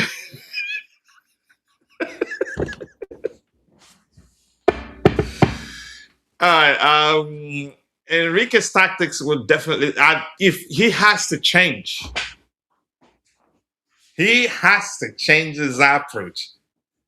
Have you watched them consistently? Okay, but let's see. I've looked into it extensively. It's perfect for these owners because he will get them results and educate them on what's needed and how football works. Okay. All right, let's see what we have. Yeah, food is getting cold until next time. All right, bro. See you next time. Let's see. My sister, Coachila, out. Miss Melinda, nice to see you. I do hope you're doing well. Thank you for joining again. Keep dropping the likes on the stream, people. 15 likes. And yeah, we're getting closer and closer to 30K subscribers. We're currently at 29K 611 subscribers. Yeah, we're getting there. And once we get there, we'll do a kit giveaway. And yeah, we started streaming consistently again, but we missed a few days now once again, due to nothing bad, but scheduling. But we'll get there, and we will have the Blue Morning Show running consistently, and then the News Roundup show running consistently. All right, let's see. Name those signings we need to win the league. No, I don't have any signings in mind right now, but I think at least two CBs. It depends on if a few players leave. We need one player for the left hand side, and then we need a more traditional 10. And we need, you can say, we need a creator, a central attacking midfielder that's capable of, you could say, garnering double digits in terms of chance creation and assists. We need that in this team. Yeah. Um let's see. Esteban looks like, again, he can be that, but he operates mainly on the flanks. But I think he can play that turn role because he's a good passer of the ball too. If you make those runs, he will see you. We hope for the best. I think that's the only thing we can do. Please like and subscribe. Please, the Queen of the House is asking you all to like and subscribe. What time CST is the match for you? 6:30 a.m. CST for me. I think I've checked that. Yeah. All right. Let's see. Moses Caicedo, we've read that. Anything important? I'm looking for that Xabi Alonso news that suggests, yeah, that he's leading the race to become our next manager. Look at him saying, "Why would Iraola want to join Chelsea?" All right. Where's the Xavi news?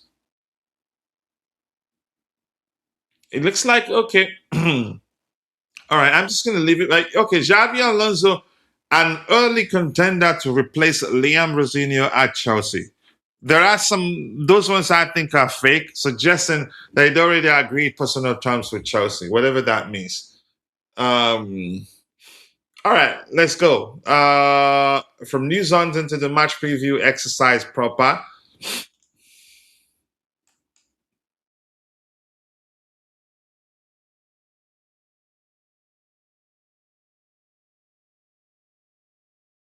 I think you guys can still hear me. All right. Let's go here. Sorry, my system is a bit slow and I'm not sure why. More likes, people. Keep dropping the likes on the stream, people. The likes do go a long way. Dang it. I've switched tabs for how many years now? And it still didn't move. It took a while before you switched tabs with me. Not sure why that's happening. I really want us to do the pre-game show tomorrow. I think we can. Just we haven't done in a while.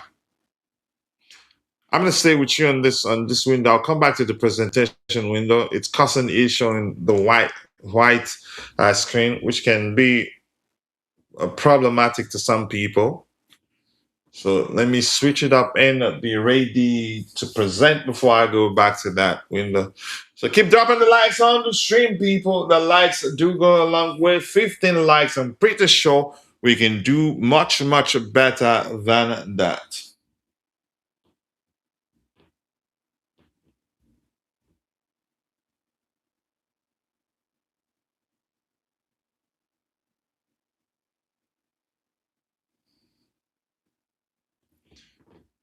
All right, I'm still trying to move it.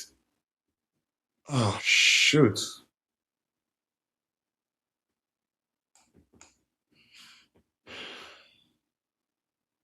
Jeez, sorry. It's kind of okay. There you go. Tomorrow, there you go. I'm gonna open the game in particular.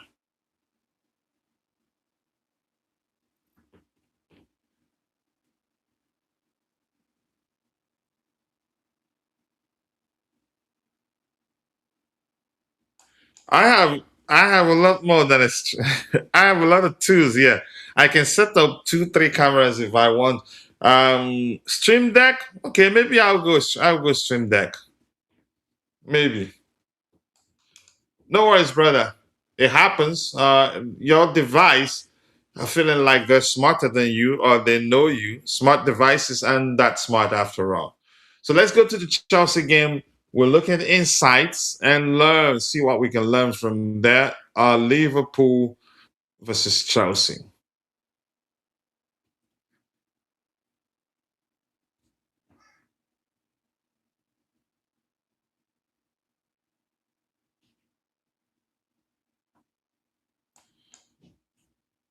Why is this slow?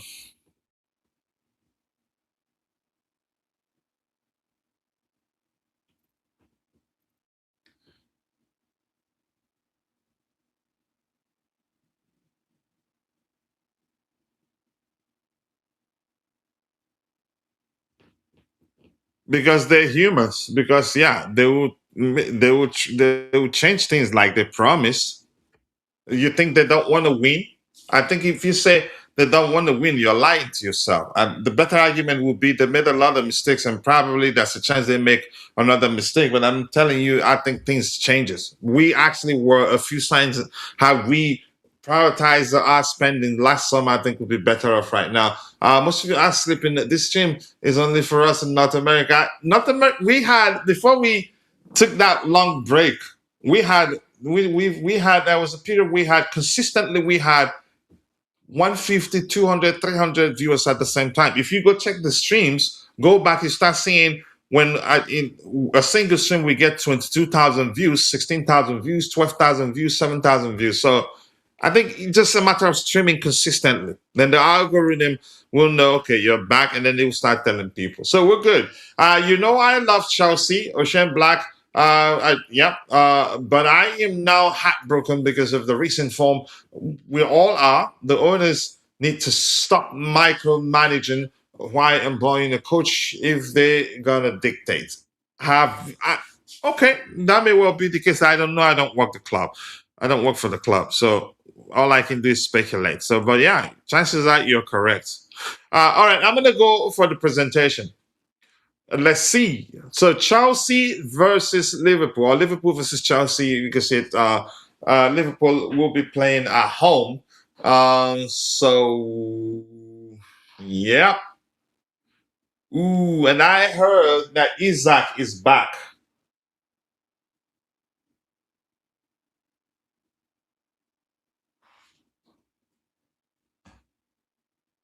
Yeah, yeah. I didn't complain that much because I thought actually the defenders we have were going to work out, but now it's clear that we would have been better off signing at least one defensive player. And I did say, actually, at the time, yeah, I'm going to support the players because they're already here. But I would have loved us to sign one defender. And I thought we were going to sign Hincapi at the time. And he was being mentioned. Yeah. So I'm not going to deny that. And they're good players, really. There are reasons, but I think we would have been better off not signing Garnacho. But I wouldn't because I thought it would have been better off not signing him and not support him and say he's a bad player. I've been lying. It's a matter of approach and system. I think in certain systems, I think he'd be one of the best players. Or in certain games for us, when we play against teams that leave tons of spaces in behind, he can exploit that effectively if we have people capable of finding him when he makes the run. So I'm not just going to deny. I won't. Yeah, I wanted Hiccup, yeah, but we didn't sign him. I agree. Yeah, so they think that Jorgensen, but I don't. I will support him, but because Jorgensen is starting doesn't necessarily mean we're gonna lose. Honestly, because I think he's a good goalkeeper, but doesn't seem to do well. Here's my observation. He's a good goalkeeper, but doesn't seem to do well whenever he comes in place of Robert Sanchez. Because which means whenever he comes in place of Robert Sanchez, that he's practically, you can say, maybe obliged to prove that he can do better than Robert Sanchez. That's usually when he makes a lot of mistakes. Because think about how well he did in the Conference League. He hardly ever did put a foot wrong and was excellent in the final. And had he not been his brilliance between the sticks in that Conference League final, we could have been, you could say, gone into the break in that game, 3 goals down. But he did good. But my observation is that whenever he comes in for Robert Sanchez, he doesn't do well. Maybe that puts more pressure on him, knowing that Sanchez, has done really well, and he has to do more to prove that, he can actually hold his own in the absence of Sanchez. That ends up becoming more pressure on him.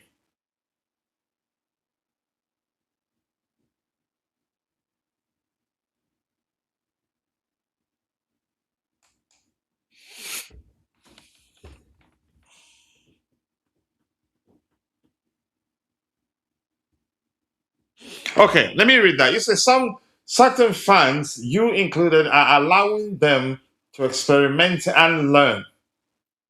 Okay, how can I change that?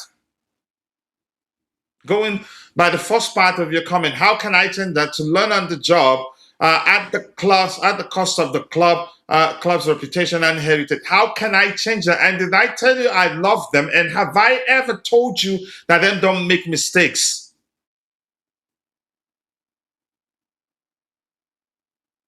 Yeah. All right. So they are predicting that Jorgensen will start between the sticks. The two center backs, Levi Colwell, will be Chalova and Levi Colwell. I disagree. I think we still see, except if Tosin isn't fully fit. I think he's found a way to conduce or maybe mask Tosin's deficiency. Tosin is again, I unfortunately, given what we have, he's the best early in terms of defenders. And he's the one, you say, arguably the best box defender we have at the club. And we can do 10 times better than Tosin. But I don't think Levi Colwell starts this game. Maybe, I don't know. But when we get to the lineup prediction exercise, we'll talk about that. So let's look at what the insights tell us. The first one reads, Liverpool have lost 18 matches in all competitions this season, their most since 2009. 2009-10 season. How many games have we lost this season in total? Have we lost more? Chelsea have lost 6 consecutive Premier League matches for the first time since 1993. Damn. Okay, the second insight says Liverpool have lost 11 league matches this season, their most since 2014-2015 season under Brendan Rodgers. Liverpool conceded 2 or more goals in 16 Premier League matches this season, their most since 2012-2013.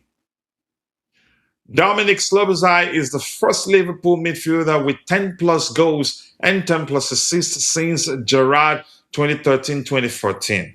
Okay, let's read the rest of the insights for Chelsea. It says Chelsea ranked 3rd in XG, but at the 9th, underperforming by 9.3 expected points. XG for me is absolute nonsense, and I'm gonna tell you why. I'm a big believer in numbers. Sometimes it just doesn't make sense to respect XG, and I think it'd be accurate to say this is one of, like I said, those times where it just doesn't make sense. If you watched Bayern's game away against PSG in Paris, where Paris Saint-Germain with an XG, I think, of 1 point something or at most 2 point something, scored 5 goals on the day, on the night. And Bayern with similar XG, not up to 2, at most 2, scored 4 goals on that day. So XG doesn't reflect, you can say, potency from it just you can say an aesthetic. I'm not sure how else to phrase it. It is, I don't respect it all the time. But that's, by the way, we've scored just 2 goals in our last 5 matches. Yeah, and one we won 1-0, and the other one we lost 3-1 against Nottingham Forest on our own carpet at home. All right, let's see what else we have here. Top scorer for them, Ekitike with 11 goals, João Pedro with 15 goals. João Pedro outperformed his XG. Ekitike outperforms his XG also. Assists, João Pedro has 5 assists. Ekitike has 4 assists. Matches played, João Pedro has played how many more matches? 5 more matches than Ekitike. Ekitike played Ekitike Ekitike played 28, and João Pedro played 33 games. All right, for injuries, Mihailo Mudryk, we know his story. Robert Sanchez concussion after that collision with who was that again? That had again was pictured had stitches all over his face. Alejandro Garnacho knock, Estavo hamstring mid-May. I think that's a lie. I don't think Estavo will be back soon, really. All right. Jamie Gatton's hamstring. I think he suffered a setback mid-May. Who else? And Pedro Neto knock. I don't know about João Pedro and what's his name? Pedro Neto and Garnacho. I don't know how they sustained the injuries they carry right now, because it happened off pitch, in my opinion, except if they're facing some disciplinary actions and they're lying to us. Because I'm quite sure the reason, I think it'd be accurate to say maybe the reason, what's his name, the French international in Fofana, the reason he's not been playing, most likely his behavior. All right, I'm gonna have my mod mana responses to anything not aligned topic, not aligned contributions in the chat at the moment. I think he might play, but even if he plays, it's not gonna be fully fit. So, Allison Baker injured. I think he'll be leaving Liverpool. I heard. Connor Bradley out for the rest of the season. Giovanni Leone, crucial ligament injury, early August. Stefan, how do you pronounce that? Bergetic or what?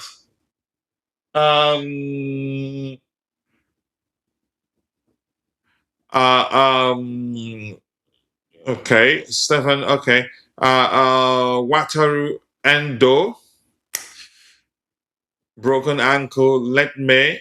Hugo Ekitike, Achilles tendon injury. Mohamed Salah, hamstring injury mid-May. And I think they probably give this kid a chance to try and score against us, and it could happen. Yeah, good. Nothing wrong in that. You're a Chelsea fan, so good for you. Knock yourself out with whatever works for you, bro. All right. Let's see what else we have here. So we have okay, let's look at team form. Keep dropping the likes on the stream, people. The likes do go a long way. We have 15 likes, but I believe we can do a lot better than that. If you haven't, please take a second, drop a like on the video. We're getting closer and closer to 30K subscribers, and the promise is once we get to 30K subscribers, we will do a kit giveaway to appreciate you, yes, because I couldn't have, again, in a million years, gotten this far alone. It's all because of your support, and here your opinion matters. All right, let's see what else we have here. All right, let's see. I'm looking for team form. Woo. Jesus Christ. In 5 games, Liverpool lost 2, won 3. In 5 games, Chelsea lost 4, won 1 by a long goal against Leeds United, the cup game. Jesus Christ. So shameful. Okay. And in 1, 2, 3, 4, 5 games, we considered how many goals? We considered 3 here, 4, 7, 10 goals. And Liverpool in 1, 2, 3, 4, 5 games, they considered 2 here, 1 here, 3, 4, 2 here, 6 goals. So we considered 4 more than them. So, okay. But how many did they score in 10 games? In 10 games, they scored 2 here, 5, okay, plus 2, 7. Let's do here 9, and in 10, and in 5 games, so to speak. And in 5 games for Chelsea, how many goals did we score? We scored yep, only one here and one here, 2 goals. This if we go by numbers alone, numbers say definitely a Liverpool win. So we've averaged, you can say, at most 0.01 or 0.0, at most 0.03 goals per game. But Liverpool, they've averaged two here, two here, two here. Yeah, 2 point something goals per game. So if we're going by numbers alone, I think Liverpool can. I think they're going to beat Chelsea 2-1. If we're going by numbers.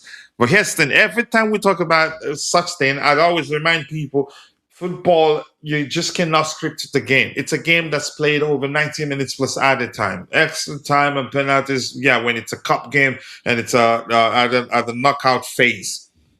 But Premier League, let's just stick with football is played over 90 minutes plus added time. So even though they have better numbers in terms of them scoring more, conceding less, which and I'd say most likely they're going to beat us by 2 goals to 1. But again, I want my team to win. It's a possibility. If you follow football long enough, you know that, yeah, that's why we have what is called underdogs, which is why Leicester City were able to win the Premier League the year they won it. Where are they right now? You go find out.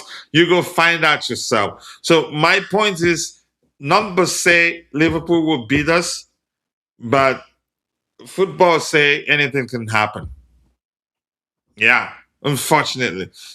He said Liverpool is doing better than Chelsea. Yeah, we've looked at that. Yep, they're in 5 games. In 5 games, the average goal per game. Yeah, I think that will amount to 2 points, around 2.05 per, or 2.1 and up. I'm not using a calculator, but I think their goals per game, 2 points, and their goal concession per game, barely 1 per game. Yep, they're conceding barely 1 goal per game. If anything, I don't think it's up to 1, but we're conceding. We've averaged 2 point something goals concession per game, and we're not actually. We don't have up to, in 5 games plus, we don't have actually 1 point something goals per game. So which means if we go by numbers, we're losing. But as I said, I'm not looking forward to the game because I'm certain we're going to win, but because my team will be playing. And there's always something to learn when you watch your team play. That's just the reason why I'm going to watch it. If we lose, I'm going to be pained. But how pained that be comes down to how we lose. I hope they don't batter us.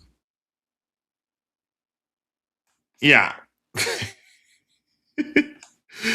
My brother says, I think the players aren't on the same page these days. Some are trying harder than the others. And I think that's a solid argument, really. And my brother says, Coachila trying to make himself feel better. I'm not that sort of person. Listen, I think a lot of people, when they listen to me, they say I'm too optimistic. No, what I am is objective, which is why I told you that, yeah, looked at the numbers and said, numbers suggest we can beat them. But you'd be lying to yourself if you just conclude that, yeah, definitely they're going to beat us. That's a risk. I'm not that sort of person that will do things to make myself better. No. I'm that sort of person. I'm not sure how else to phrase it. I like to keep it objective. I don't like to suck up to everything I see. I dissect and I analyze every information that come my way, and then if I have a counter opinion, I present it. And which is why I'm able to listen to everybody's argument, opinion, irrespective of how we differ, because that's how you learn. Well, you basically open-minded. So yeah, I'm not trying to make myself feel better. I've tuned out. This is not the first time I'm saying that. Ocean Black says we need a coach who will mobilize the team and restore the belief. But the head of the club has to be a part of it. I think they have to. The bad, like you say, the bad blood between the fans and the owners, it doesn't help. I think they should make good in terms of their promises to sign more experienced players, do things differently so we can start winning. I think that will go a long way in, you could say, healing the relationship, in my opinion. Not just numbers, logic, rationale, and ethics all favor Liverpool. That's another way to phrase it. You haven't lied there. Chelsea will pay. Chelsea will pay your head. Look, I love this club, and it can be painful to lose. I love this club to the extent that I cried on the show reading Roman Abramovich's farewell message. I love this club so much that sometimes I have to tell myself, hey, these kids don't play for Chelsea because, yeah, I find myself screaming at my kids after a loss. But still, whenever I speak about the club, I try to speak objective, and I think I do that fairly well. Sometimes my emotions don't show because I'm human after all. For Chelsea to resurface, many things have to change, starting with the head. I think starting with good signings in the summer, because the head going anywhere, in my opinion, I don't see that happening anytime soon, because he will take a lot for that to happen. All right, but that's, by the way, nothing else to look at here. We looked at the numbers, but I'm going to vote. I think nearly 80% plus will probably believe that Liverpool will beat Chelsea. Let me vote. Already, let me vote and see whether I'm correct. Ooh, really? Okay. Some people still respect Chelsea. So it says 54% believes Liverpool will beat Chelsea at home. 23% believes the game will end in a draw. I think we've actually played a lot of games against Liverpool in recent years. Majority of them ended in a draw. 23%. I didn't think they would give us that much of a chance to get a result at Anfield.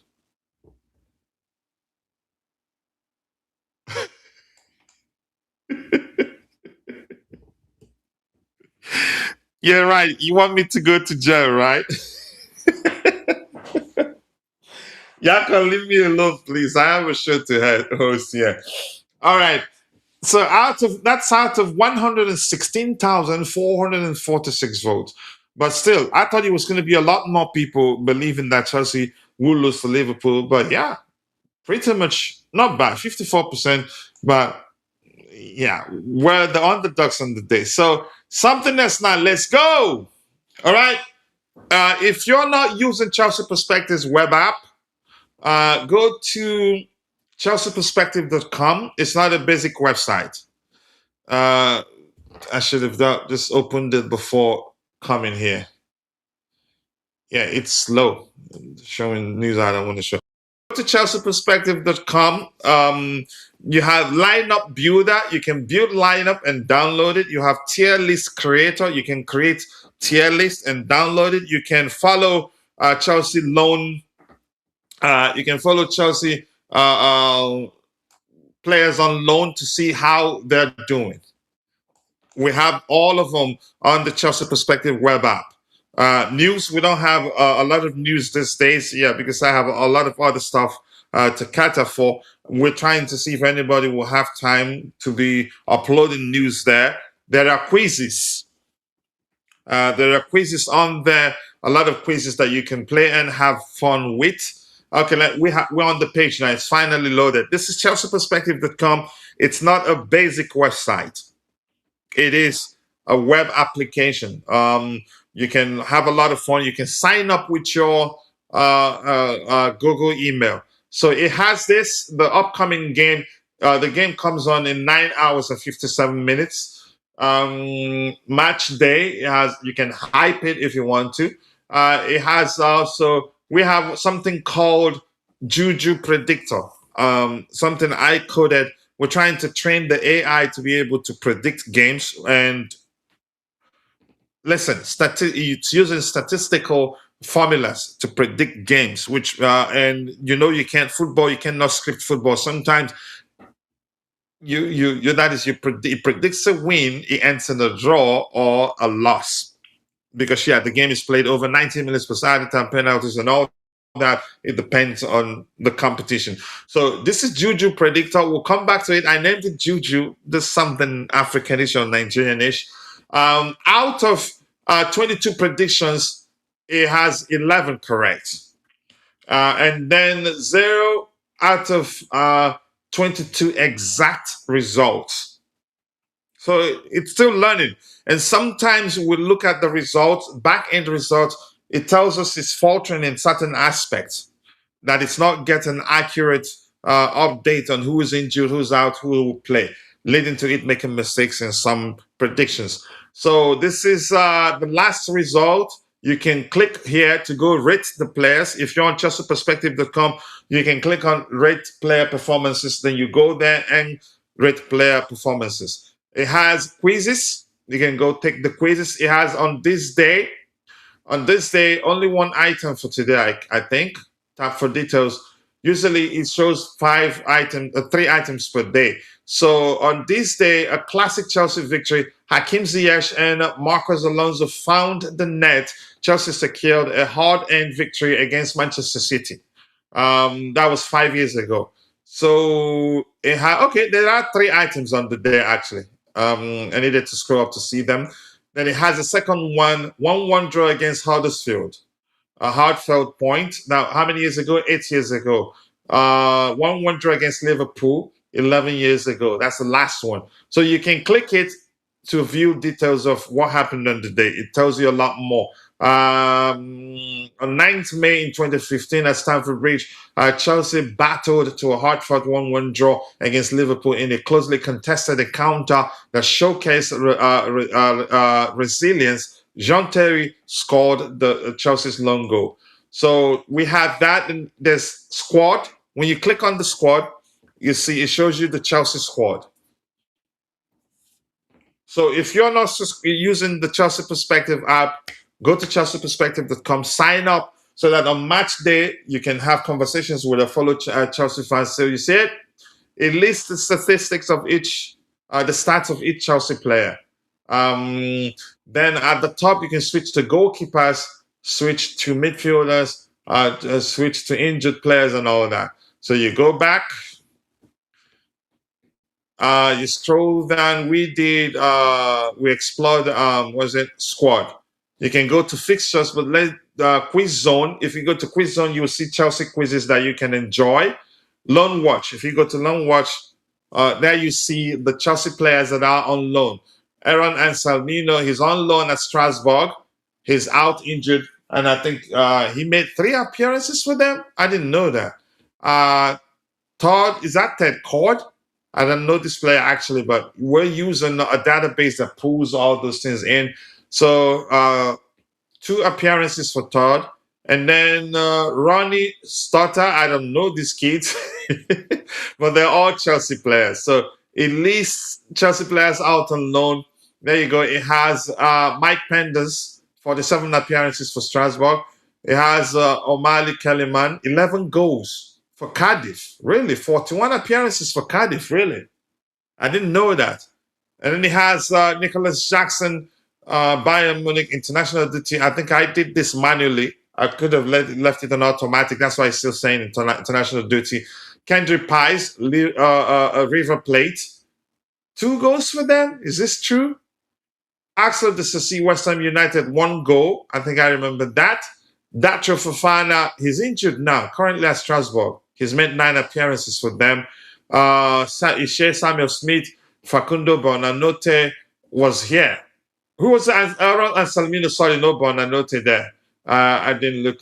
He was on loan with us, but he's gone now. I think I need to change some coding there. So I don't know all of them. So go to the homepage again.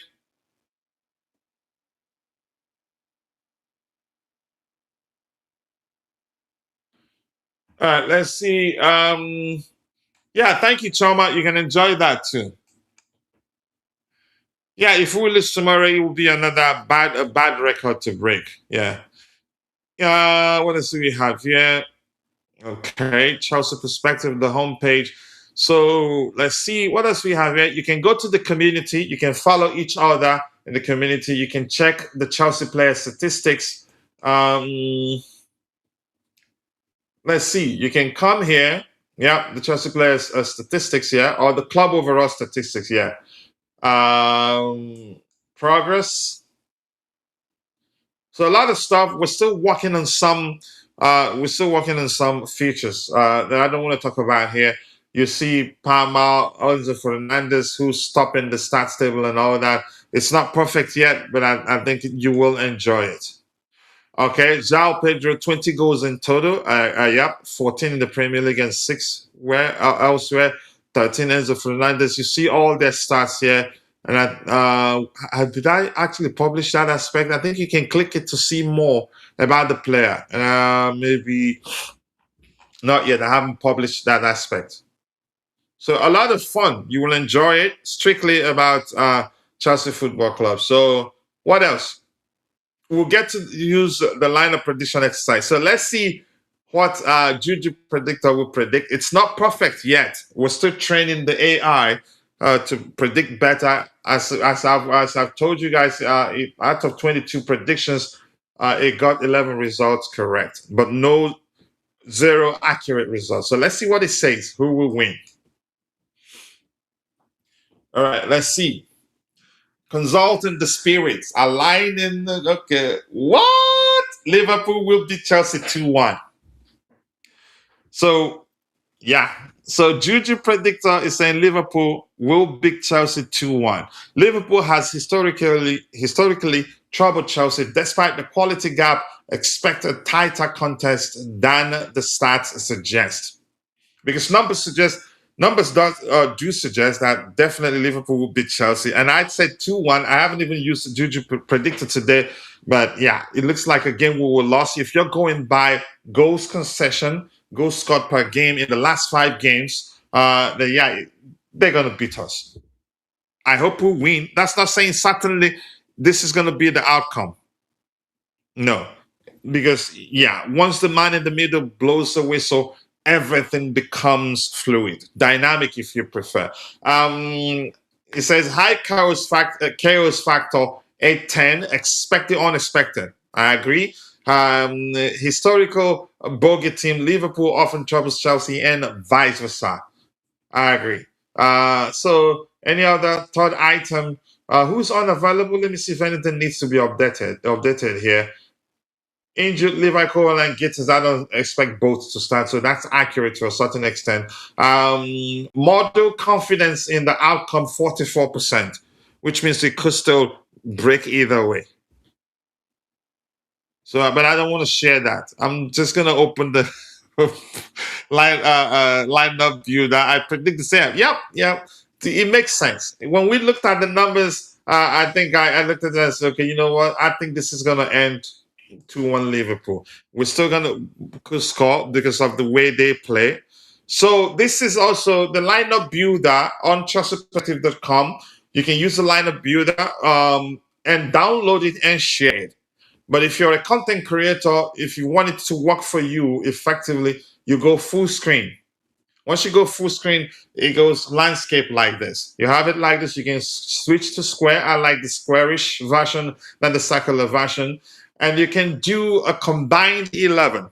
If you do a combined 11, if you switch from Chelsea to a combined 11, then you'll be able to select from both teams. But I want to just do Chelsea predicted lineup. The time is 2:09 p.m. No, we've been streaming for 2 hours plus, and it's 8:42 p.m. CST. So I want us to round up. We're not gonna have time to do the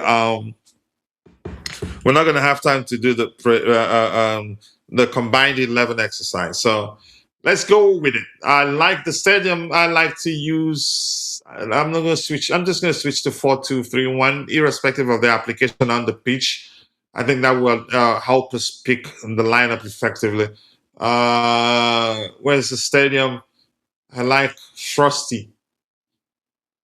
Yep, I like this Frost one. It has good contrast between the players selected and the background. So between the sticks, Philip Jorgensen, we already know that. So I agree with Fort Mob. Robert Sanchez is in full effect and will not be starting.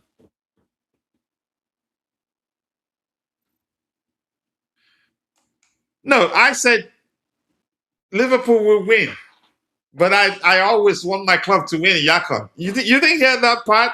2-1 Chelsea win is an emotional prediction. Coachila, say what you think. I said it already. Are you even listening to me? Bro, I like you, but you're looking for my trouble. I didn't say Chelsea will win. I said 2-1 Chelsea win. Even Juju Predictor predicted Chelsea win. And the reason I predicted 2-1 Chelsea win is that we looked at Liverpool's goals per game. They're averaging 2-point-something goals per game. Almost 3. It would be almost 3 if we use a calculator, and haven't been conceding 1. They're barely conceding 1 goal per game, and we've been conceding 3 per game. But I get it. That you could argue that changed a bit under McFarlane as a caretaker manager. We could concede less, but I think Liverpool can put 2 in our net and will be able to score 1 because of the way they play. You will almost always get the chance. If you have good attacking players, we don't have the best attacking players, but we have good enough attacking players to create chances against Liverpool and score a goal. We can score 1. I predicted we're going to lose 2-1. But still saying anything can still happen because you just cannot script football. But I want my team to always win. Me saying, pointing out what I believe will happen after looking at the numbers, it's just me just being objective, and which I should be as a content creator, bro. Come on, man. Come on, Yakon. All right, right back. I don't see James starting this game. I think he's going to play a part, but I don't think he's going to play. I don't think he's going to play. He's going to play from the start. I think the manager.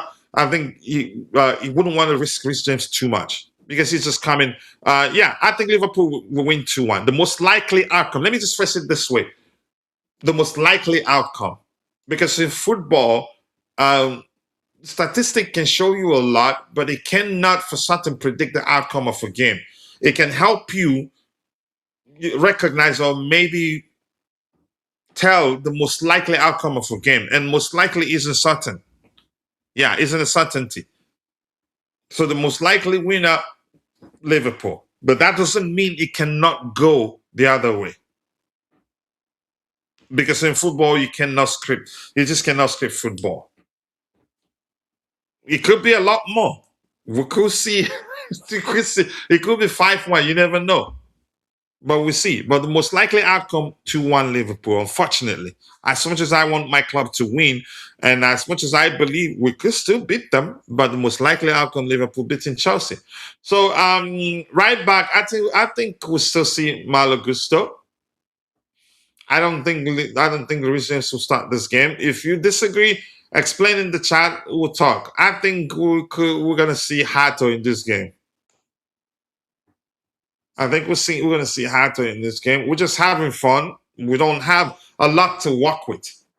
We don't know much about McFarlane. He's been in charge for how many games in total, and that isn't enough. You can say, it'd be accurate to say we don't have enough sample size to know, to be able to accurately predict what he's going to do. Makes sense now. Being objective. Y'all gonna leave me alone, man. All right, let's see. On the left-hand side, I think Tosin will still start this game. I think so. I think Tosin starts this game. I don't see Levi Cowell starting this game. He will play a part, but not from the onset. That's an opinion anyway. We could see him on the day. And I don't know why. I need to change this. Why is he still showing it as injured? But Levi Cowell isn't starting. I think it's going to be Tosin anyways. So let me leave him out. Dang it. I'm tired. I have to be honest. Know who? No, I don't think Sarr starts this game. Yeah, he's down the pecking order these days until that changes for him. Rosinia did him dirty. You could say you could say, I don't think it was his fault that we lost to PSG. It was Rosinia's fault in the first place for dropping Sanchez for Jorgensen. So I think we'll still see Chalobah in this game. I'd be shocked if we don't. 2 6s. I don't think Lavia starts this one. Maybe he does, but I think we're going to see Moses Caicedo still. I think we're going to see Andreas Santos. That's my belief. Where is he?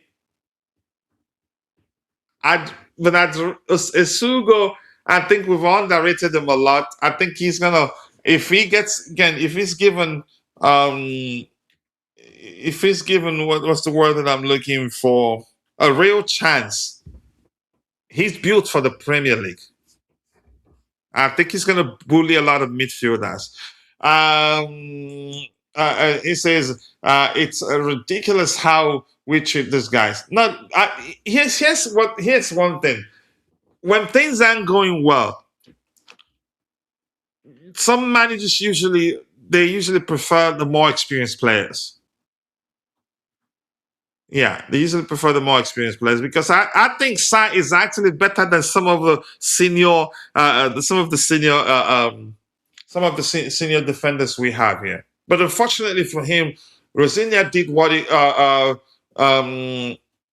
Rosinia did what he did, and then that mistake Sal made in the second leg practically find that's Rosinia's way, even without saying it, blaming Sa for the loss on the day.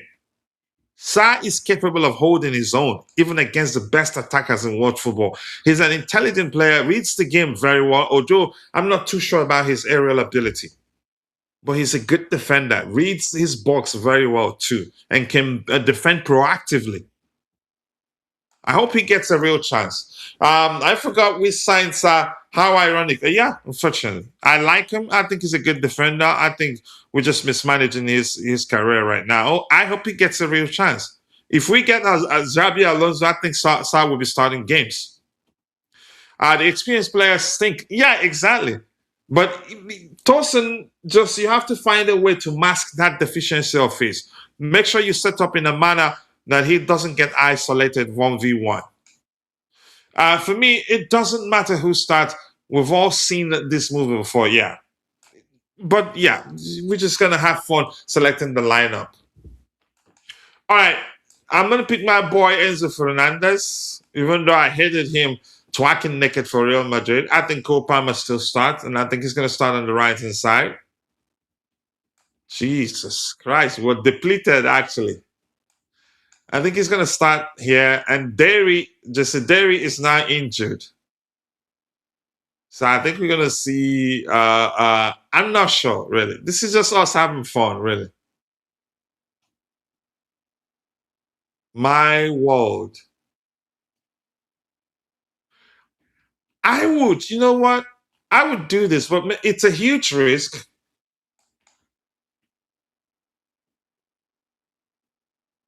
Jesus Christ. Because it just wouldn't make sense, actually, to have I get it. The Lapi hasn't, you say, it's not been the best, but it just wouldn't make sense to.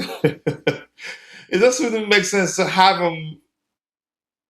him and João Pedro on the pitch at the same time. It's a huge risk.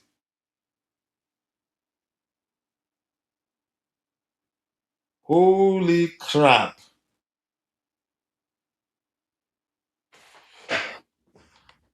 Wow.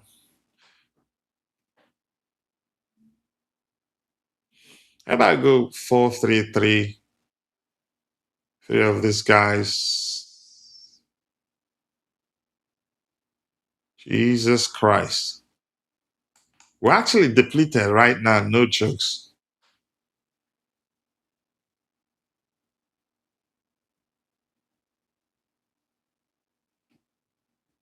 Yeah, Derry is injured.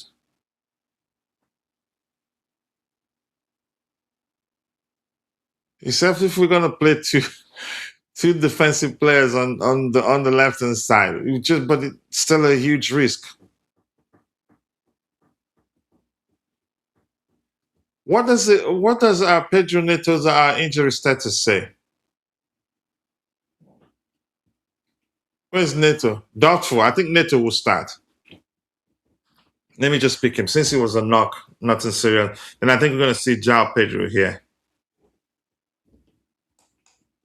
If he says doubtful, I think he's going to start, in my opinion. Except if the manager decides not to risk him aggravating the situation. And so, and on the day, the captain will be this guy, Enzo Fernandez. So we just had fun anyway. I'm not sure anything. It could see an entirely different 11 on the day. I don't think change of approach, player pairing, tactics, or style of play can fix the likes of Tosin. You don't like him, do you? You don't. I see you don't like Tosin. What am I looking for here? But I understand where you're coming from. Give me 1 second. And I don't think it makes sense. I don't think it makes sense to go news hunting because nothing new emerged as the show progressed. Because I want us to do pre-game show. I think it will make sense for us to round off now.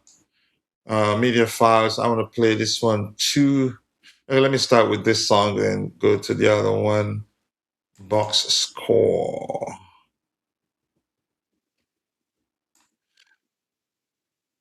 All right, people. I want to say thank you to all of you for finding the time to be to be part of the conversation this particular evening. It's still 8:55 p.m. CST from me. I want to say thank you to Yakon. Thank you. Always nice to have you around. He said Enzo will do more screaming at Philip Jerusalem again. Make sure you have the cameras out. Thank you, Ibro, my bro. I appreciate you finding the time to join the conversation. And my bro, the blue Tifa game was here. Who else was here? Let me see. All right, who else was here? All right, Choma was here. The queen of the house was here, and Miss Melina, my Canadian sister, was also here. Vic was here. Drew was here. And if I miss your name, apologies, I'm only human. See you guys next time. God bless us all, and cheers.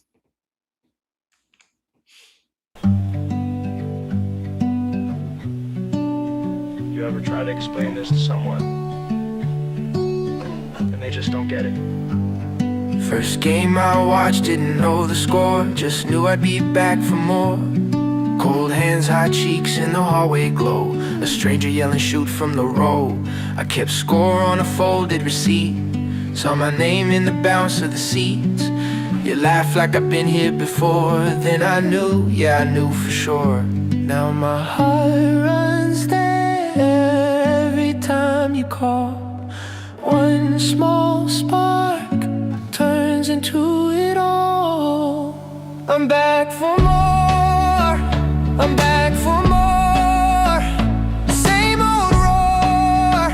I'm back for more. You call, I run. You smile, I fall. I'm back for more. Through it all.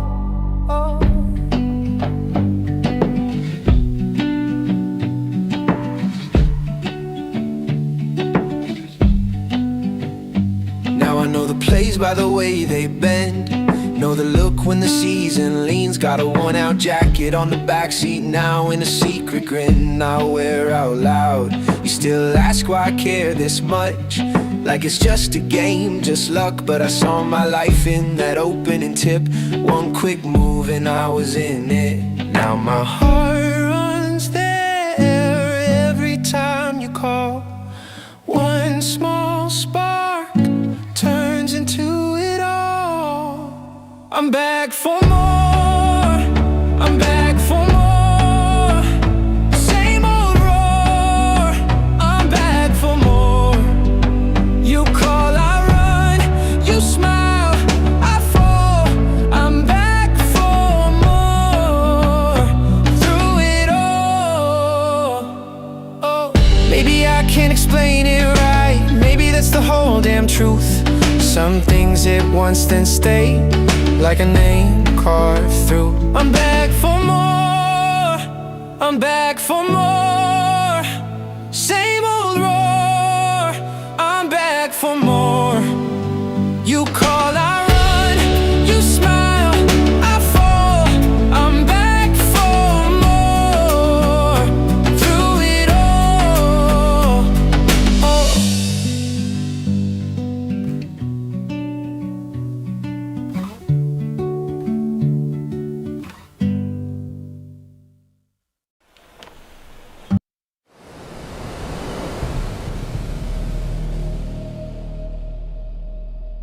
From the bridge to the stand, I carry that crest in my hand.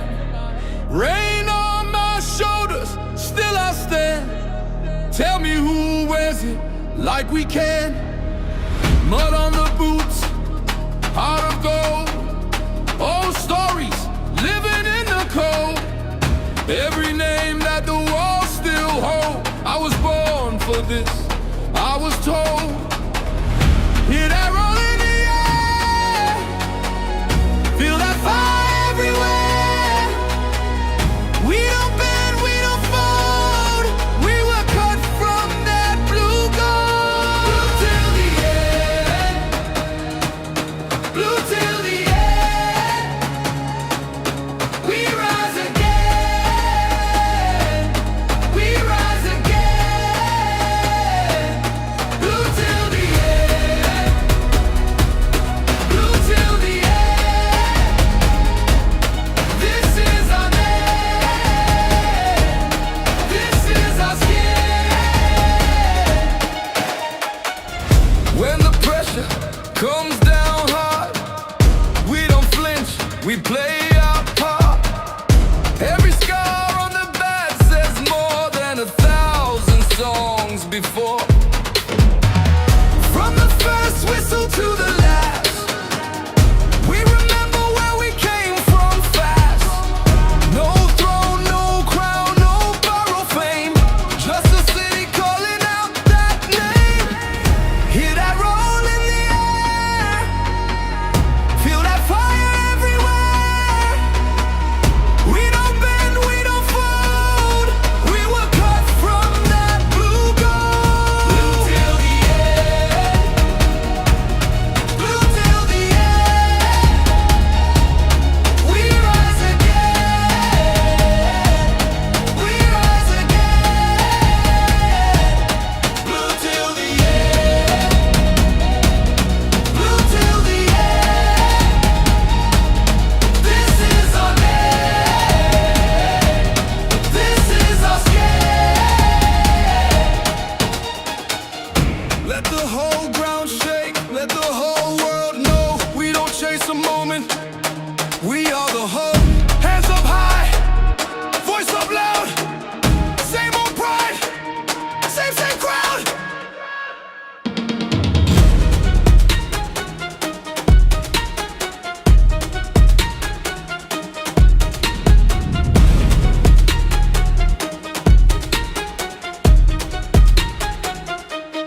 Blue till the end.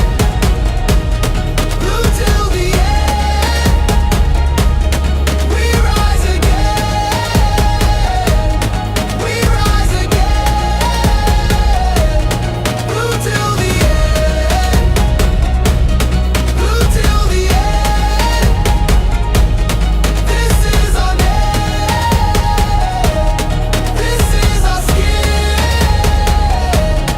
Blue till the end.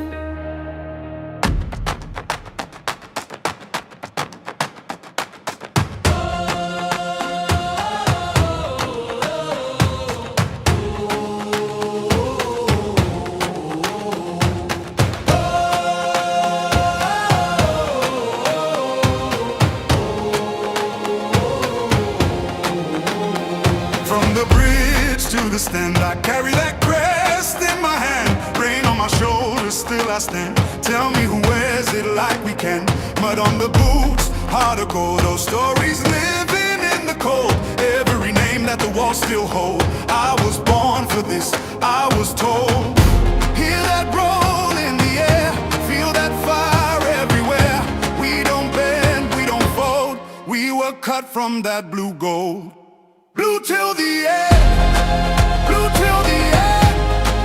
We rise again, we rise again. Blue till the end, blue till the end. This is our name, this is our scan. When the pressure comes down hard, we don't flinch, we play our part.